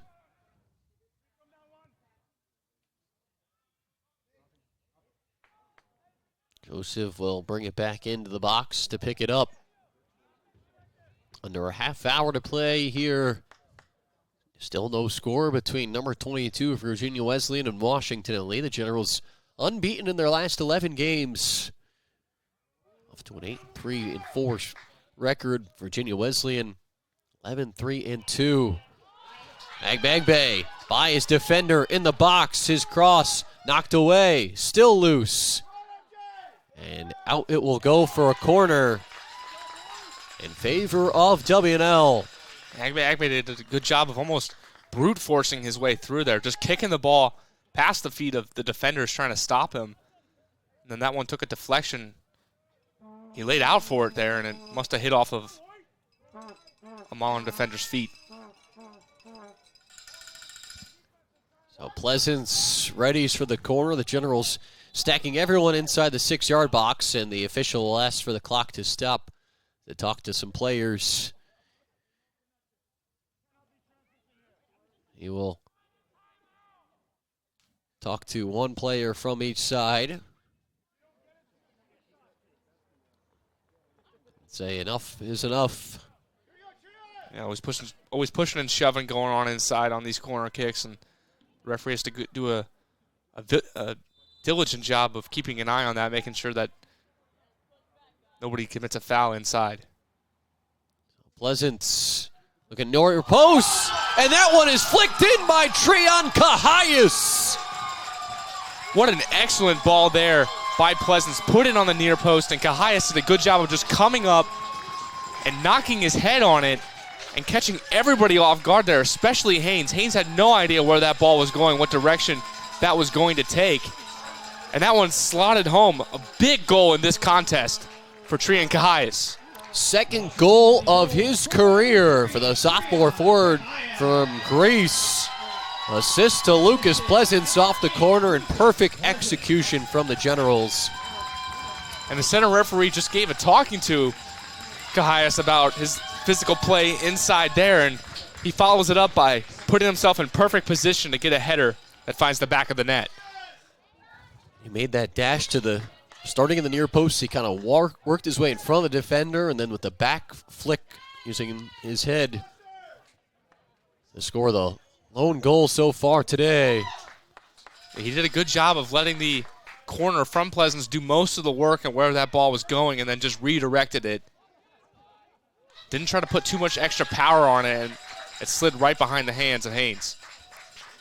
So Joseph will lead the break up on a throw to Kuig. He's got Cahayas. Marlins will take it back. The decision from Coach Shabazz leaving Cahayas in to start the second half up top, proving to be pivotal. And maybe Cahayas showed him something in practice this week or somewhere along the line, giving him some confidence to keep him in the lineup, and that decision paying off here with the big goal finally paying off a lot of the work that the Generals had put in offensively. The Marlins still yet to find their version of that in this one. A long throw coming here for Jamari Wills.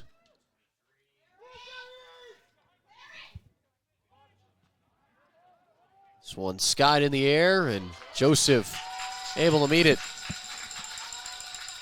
Condon, who had the volley, and the clock will stop. Condon, who had the volley, was bumped into, and he's still down holding that right foot.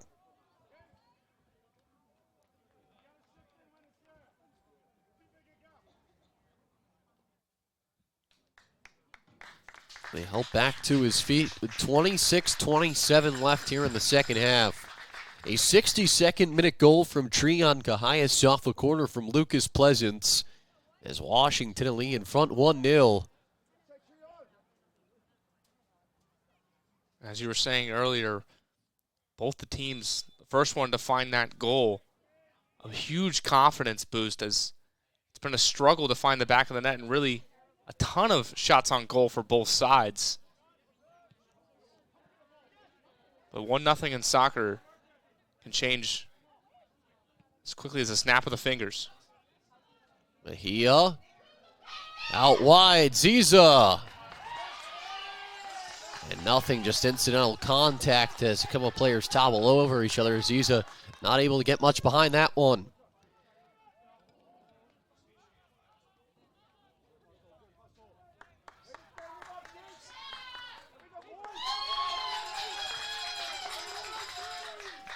High is still applying the pressure up front. And Coach Abaz has really got to be happy, even beyond the goal, from Cahias' performance. He's been hustling everywhere, putting in a few slide tackles and winning a couple possessions back for the Generals. Just coming in off the bench and being exactly what they need. Generals a little out of sorts defensively. You guys out of position. Come into the Washington Lee bench, thrown quickly right back in by Condit.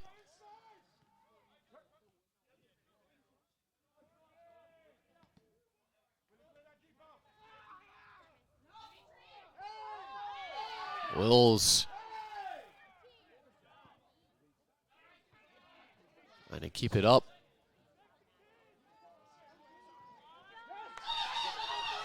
Through ball for Kuig. Knocked out of play. And Cahias will be shown the yellow card for trying to embellish that collision that was behind the play. Went down screaming in pain, but seemed to perhaps be with some false pretense. Yeah, a little embellishment there from Cahias, and Coach Abaz now getting the explanation about what happened out there. Not happy with the card. Center referee trying to plead his case on what he saw.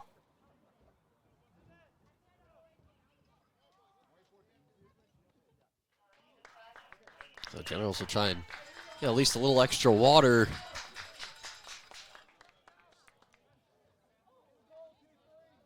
W&L throw right at the end of their own bench.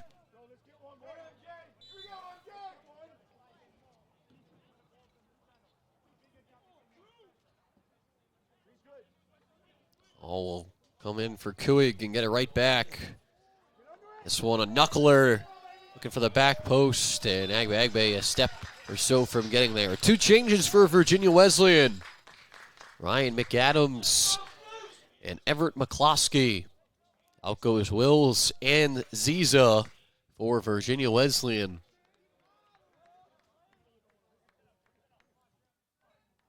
As this game continues to wear on, Virginia Wesleyan not generating quite as many offensive chances as they saw early in that first half. Have to try to unlock something here. The Generals defense is doing a good job of holding things down and still limiting the shots and shots on goal that the Marlins are able to get.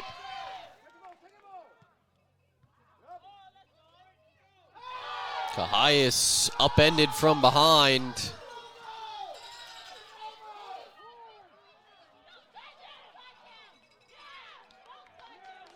That's number 13, Josh Nevins. Those are the two that got a talking to before the corner that led to the Cahias goal, but just a foul that time against Nevins as Cahias gets back to his feet.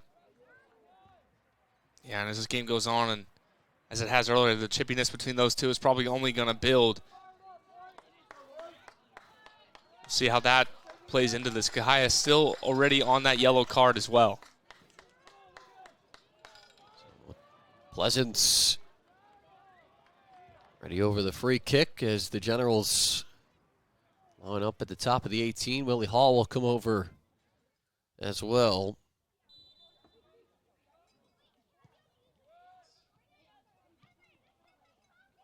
One cleared out.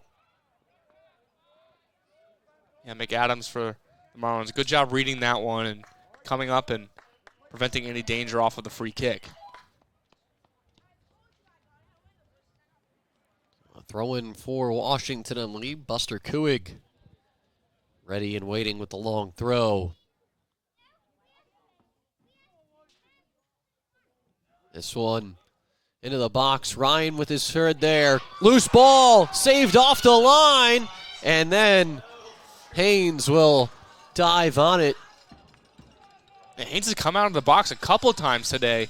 Generals still not yet to beat him on those opportunities. That was likely their best chance when he's come out. And again, the defenders in position right on the line, blocking any of the shots the Generals try to put in and keeping this at a one-goal game. A crucial stop there. It was Ryan on the initial flick of the header. Wayme Agbe got a foot there. And then that'll draw a stoppage. 21:45 left as Lucas Pleasance will be shown a yellow card. The Generals are going to need to keep their composure here. A couple yellow cards in the last few minutes. You don't want to stack those up and have the chance of getting a red and going down a man. Still a lot of time left in this one, and going down a man is not a recipe for success.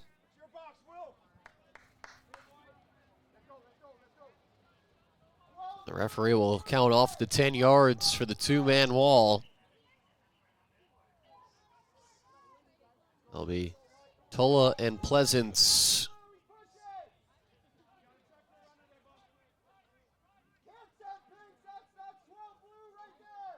McAdams as well as McCloskey, each over there.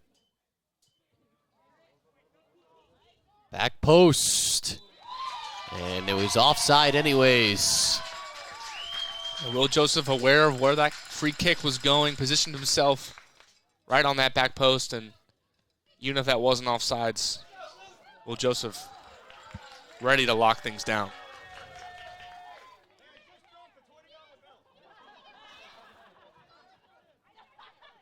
Joseph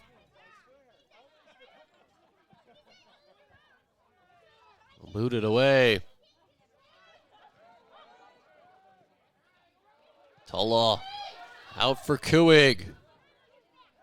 Him and Wakefield tangle, and that'll be a foul against Kuig. They're grabbing part of the shorts.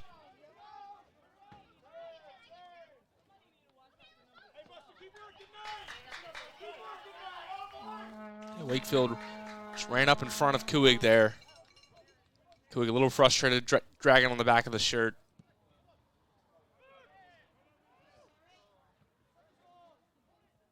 This one chipped ahead for Mitchell. Mitchell with the right foot. Just all the way down to the corner for McAdams. Hall will dispel that, and there will be some substitutions. The Generals defense still maintaining their form, still maintaining their position, putting themselves in the right place when they're on the ball. And when the cross comes in, they're forcing it long. They're not allowing the Marlins to put it where they want, forcing some awkward possession.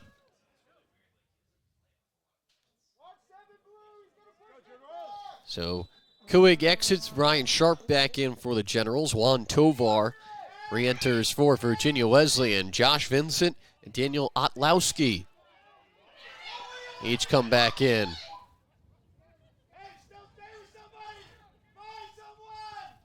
Olowski, cross through. Clear it out towards midfield.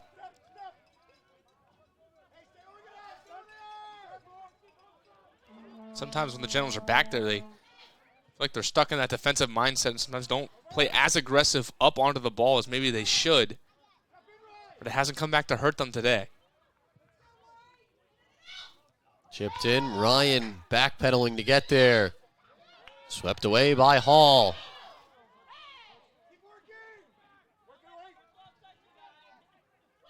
Virginia Wesleyan trying to build some possession.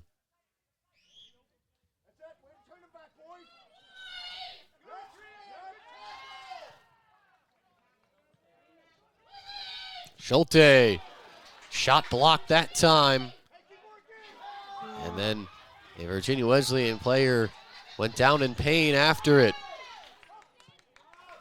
Sharp trying to switch it out here for Cahias. Cahias. And feeling a little ambitious, perhaps. Yeah, he pulled up from distance there. Had a few teammates spaced out. The Marlins defense was set in position. Decided to let that one rip from distance. Just not an accurate shot. So 2 substitutions for Virginia Wesleyan. Off go McAdams and Schulte. Back in come Bittler and Wills. As McAdams was the player that was a bit shaken up for the Marlins. Yeah, and on that play, he kind of went down on his own, just slipped. His feet kind of slipped out from underneath, and the turf monster got him a little bit there.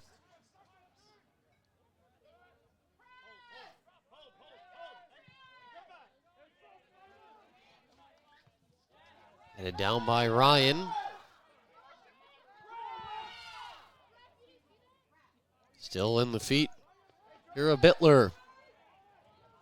Bagbe steps back to break it up.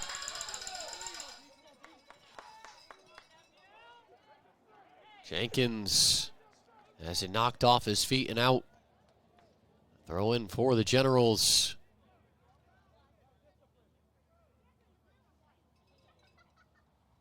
Tukey will be the one to come over and take it for W&L.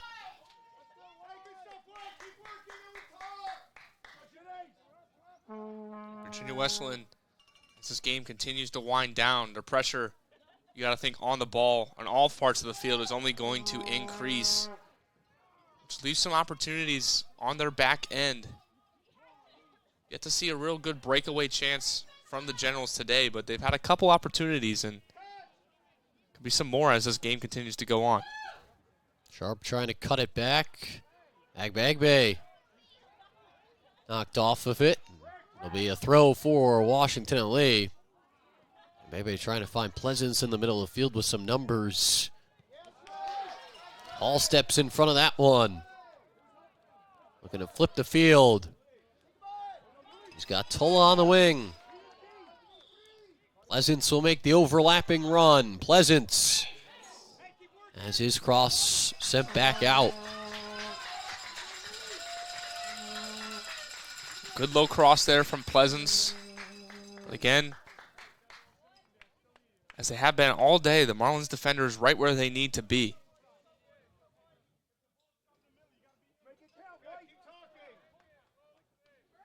Lee Hall waiting for the throw-in for W&L.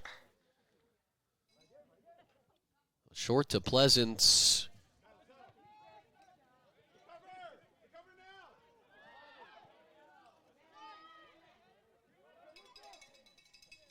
Pleasance back and forth with Hall. Long diagonal for Agbe, looking for the one touch. Skips off the feet of Agbe too much. Re-entering for Virginia Wesleyan, Alex Moody and Nolan Schulte. As the Marlins trying to get a few starters back in for a push over the last final 15.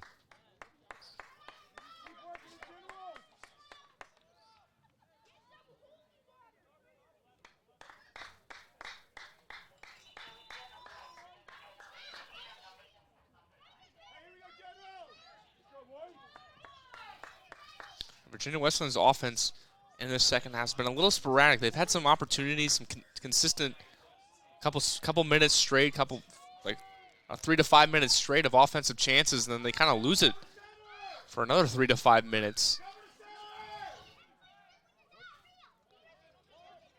They're going to need to string together.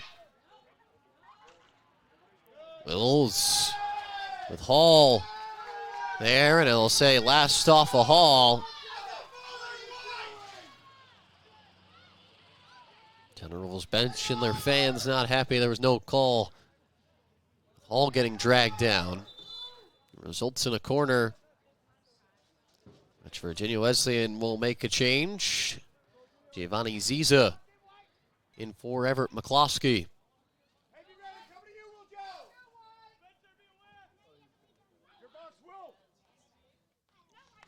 So Ziza fresh into the game to take the 8th corner of the day for the Marlins. This one punched out by Joseph off the bounce and knocked wide. Last to touch it there was Aaron Deans. And Otlowski, too, looked like he had a chance to connect with his foot before it got to Deans. That ball bouncing around could have been steered easily in onto goal. Joseph not necessarily in the best position there, but was able to position himself enough on the near post to force that one wide. And another good defensive stand by the Generals defense. Seems like there will have to be a couple of more stops from this Generals defense over the last nearly 13 minutes. The Marlins are now the ones starting to continue to apply pressure more and more. Yeah, both teams offensively kind of had their moments in this one, both with a decent spell on offense, and then they sort of fall back into the defensive position as the other team starts to dominate possession and dominate the offense.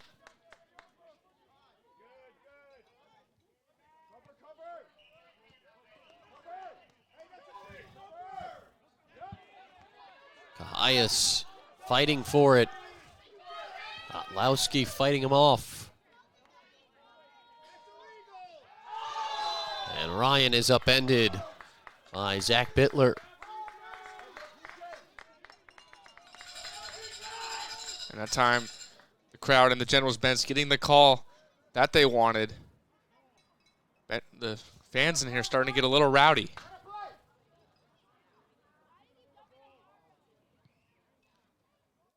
Ziza has his cross cut off by Furman. Tukey will just spin it out for the Generals.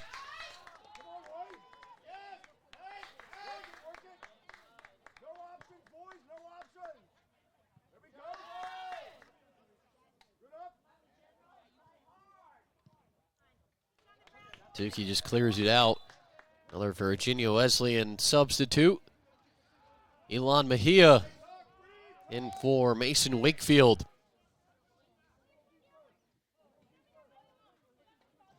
Virginia Wesleyan going with a lot of different looks in this second half, trying to find that combination. Score the equalizer and get the job done.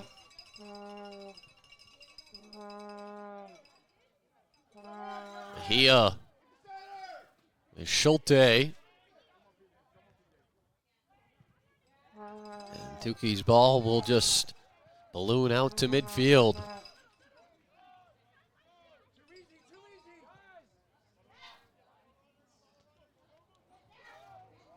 Wills on the cross. Joseph will dive on it.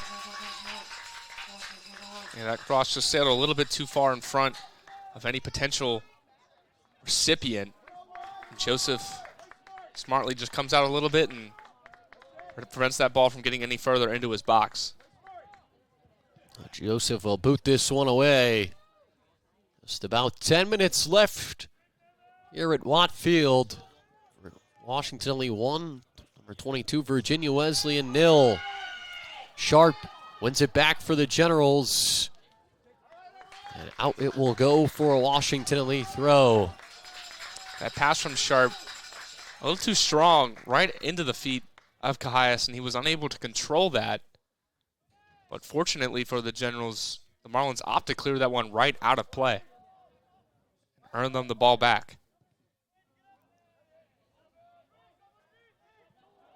Sharp settles it at his feet. Gonna turn. And does well to play it out for Tukey. Sharp in the middle. Has it taken off his feet. Jenkins a sliding challenge. Cahias clips it wide.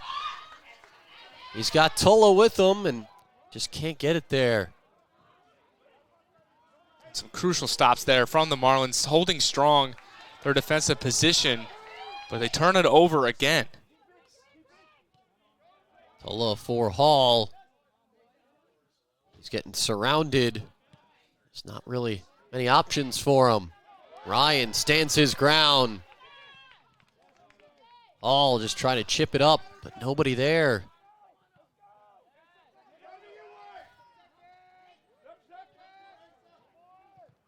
Tukey angles himself to block off a chance. And a great block from Tukey. A little vulnerable on that backside had that ball gotten through. Wills trying to chip it in. And again, Joseph will fall on it.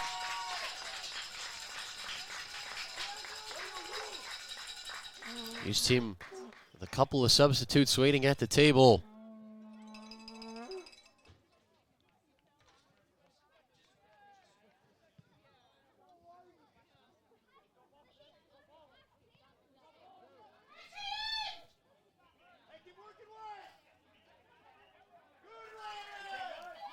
Virginia Wesleyan, the time ticking down, looking for a late equalizer. And a foul as Mejia is tripped up. For Virginia Wesleyan, they're going to need a string. A lot of good possession together here to create some chances. They had a couple great looks in front of the goal earlier in the second half, just unable to make the last touch to put it in on target. Highest up for Sharp. Generals trying to feed it up the near side. Virginia Wesleyan will make some subs, which will allow the Generals to, and that stops the clock. 6:58 left. Jack Travis, Justin Chekanecchia, and Aaron Cordova in. Cahias, Pleasance, and Tola will all exit. Virginia Wesleyan will make a couple of changes as well. Condit back in. As Wakefield. And number 7, Schulte, back in.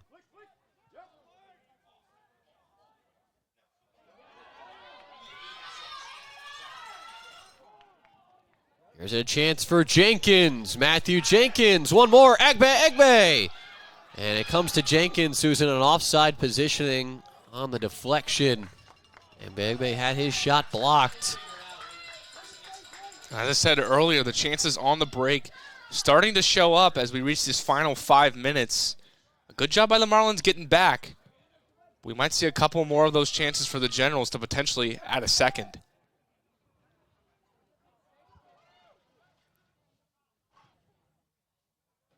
This one knocked out of play for a W&L throw.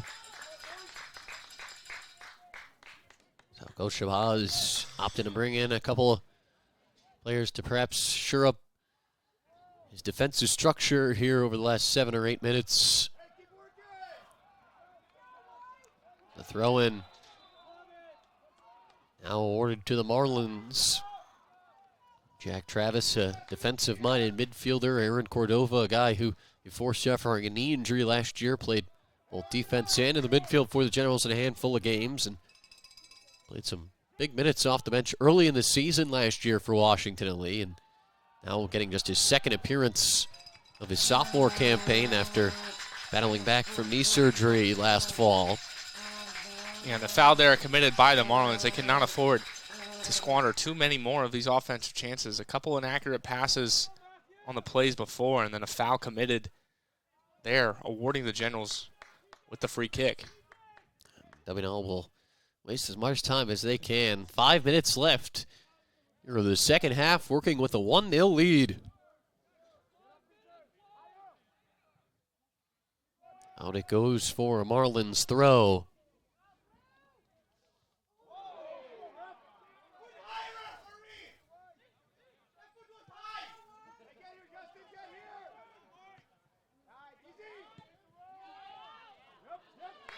Connell at least prolong it up ahead.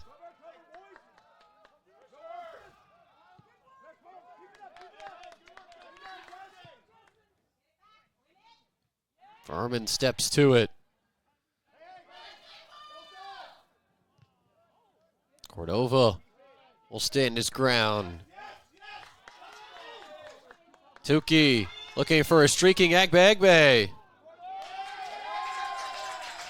And the Generals will be awarded a corner. An excellent hustle there from Agbe. Agbe forcing that ball to go out of play off of Deans. Deans didn't look like he was running as hard as he could until he realized that Agbe was right behind him, but not before it was too late. And if anything, or at the very least, this is just a massive time waster that the Generals have at their disposal. Oh, the ref talking with Virginia Wesleyan. W&L plays it in short. And they will get another throw in that corner. W&L looked like they were planning on using that corner for exactly that, just wasting time trying to finish this one out. Clock continuing to wind. So Tukey just a step or two from the corner, and the Generals will change their inserter of the throw into Jenkins, which will then force the clock to stop with 3:09 left. He comes for a streaking Tukey. Tukey getting the hands to that was the goalkeeper in Haynes. Almost all that time wasting almost benefited Washington and Lee, as Chekanekio is completely upended.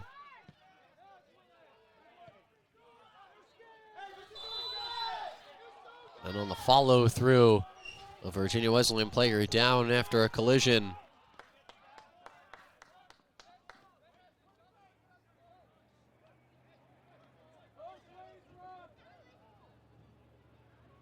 And now the referee will stop the clock.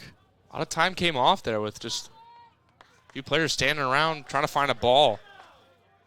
And that was the biggest thing that Josh Condit was trying to talk to the official about was, hey, can the clock stop? So 2:30 left. W&L up 1-0. Virginia Wesleyan sending just about everybody forward here. Haynes. Big boot.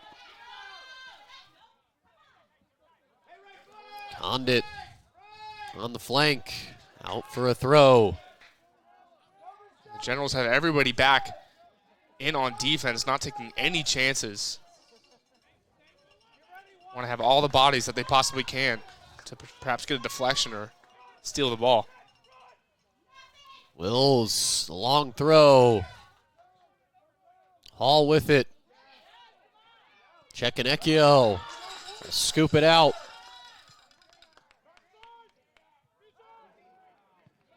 Cordova will swing it ahead. Agbe with it at midfield. He's got reinforcements. Agbe, the through ball for Jenkins. He's tripped up. And nothing, says the center referee. Jenkins is very displeased with that call. Gets a warning from the official. He thought he was fouled and thinks that W&L deserve a penalty for that.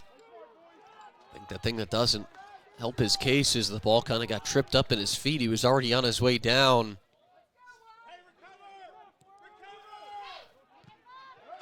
A step from P.J. Ryan. Still over a minute left here for Virginia Wesleyan, looking for that late equalizer. 1 minute remaining in the second half. 1 minute. Marlins having to move quickly.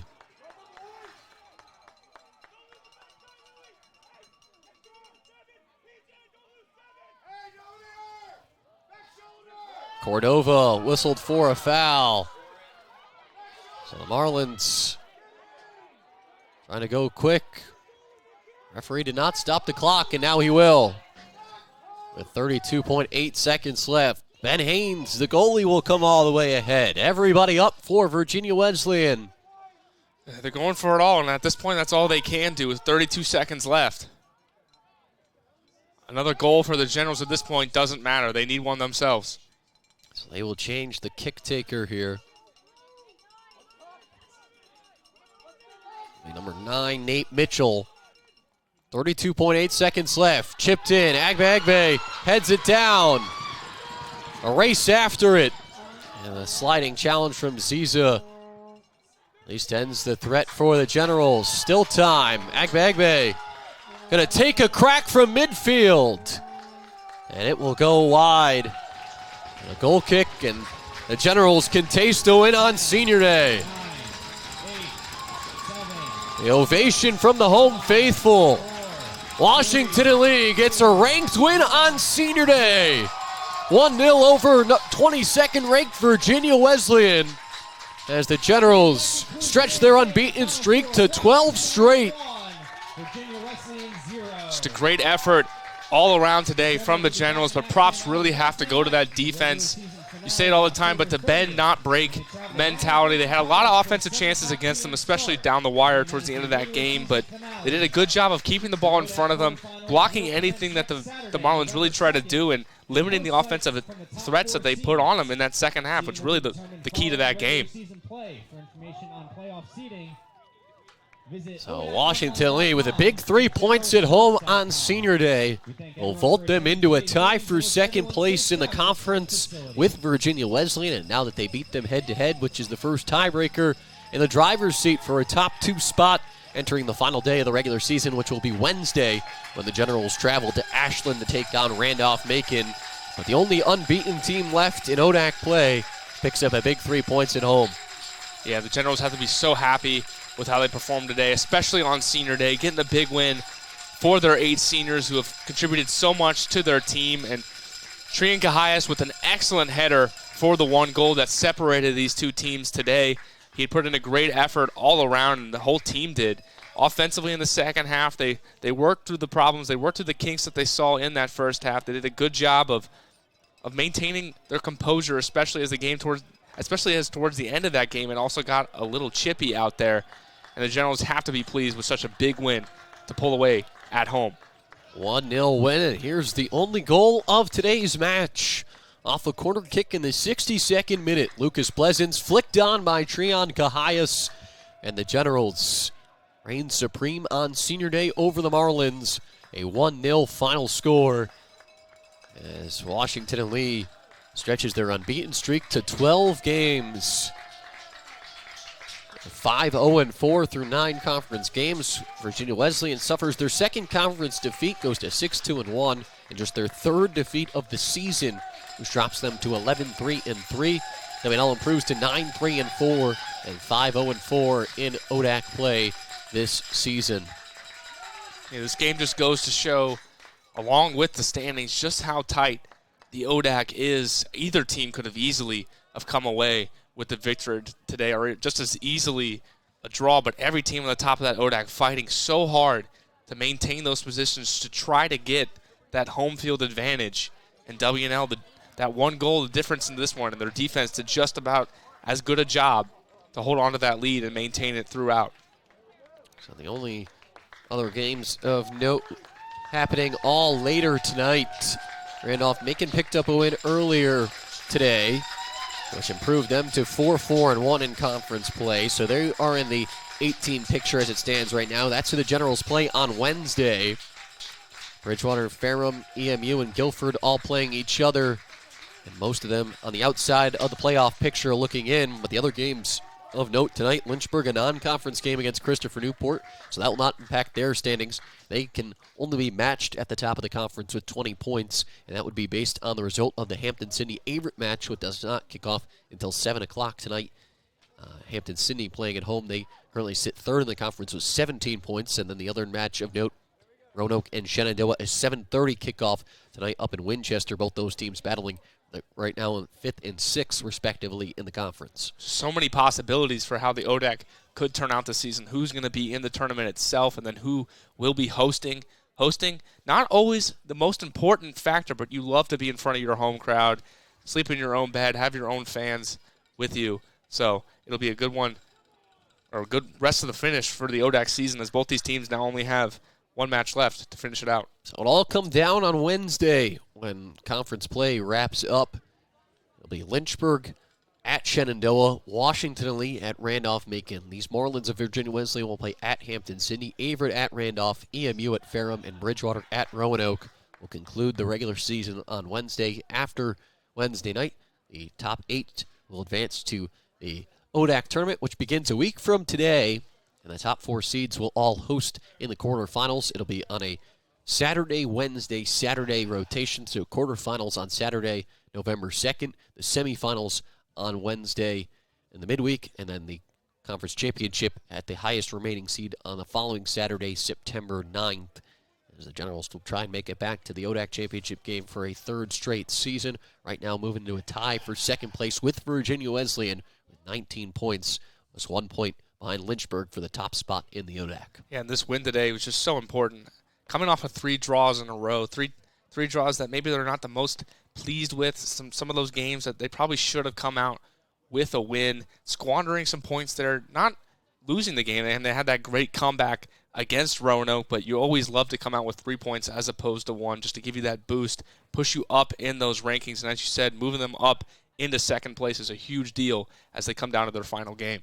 So that'll wrap it up for us here on Senior Day for the class of 2025, just like they've done 57 prior times over their 4 years in Lexington. They add another win to their resume. Washington and Lee 1-0 over 22nd ranked Virginia Wesleyan. They improved to 9-3-4, 5-0-4 in the ODAC this season, the only team without a loss in conference competition. Virginia Wesleyan drops to 11-3-3 on the season, 6-2-1 in the conference, and both teams currently sit 1 point behind Lynchburg for the top spot in the ODAC with 19 points. The Hornets sit atop the ODAC with 20 points to their name.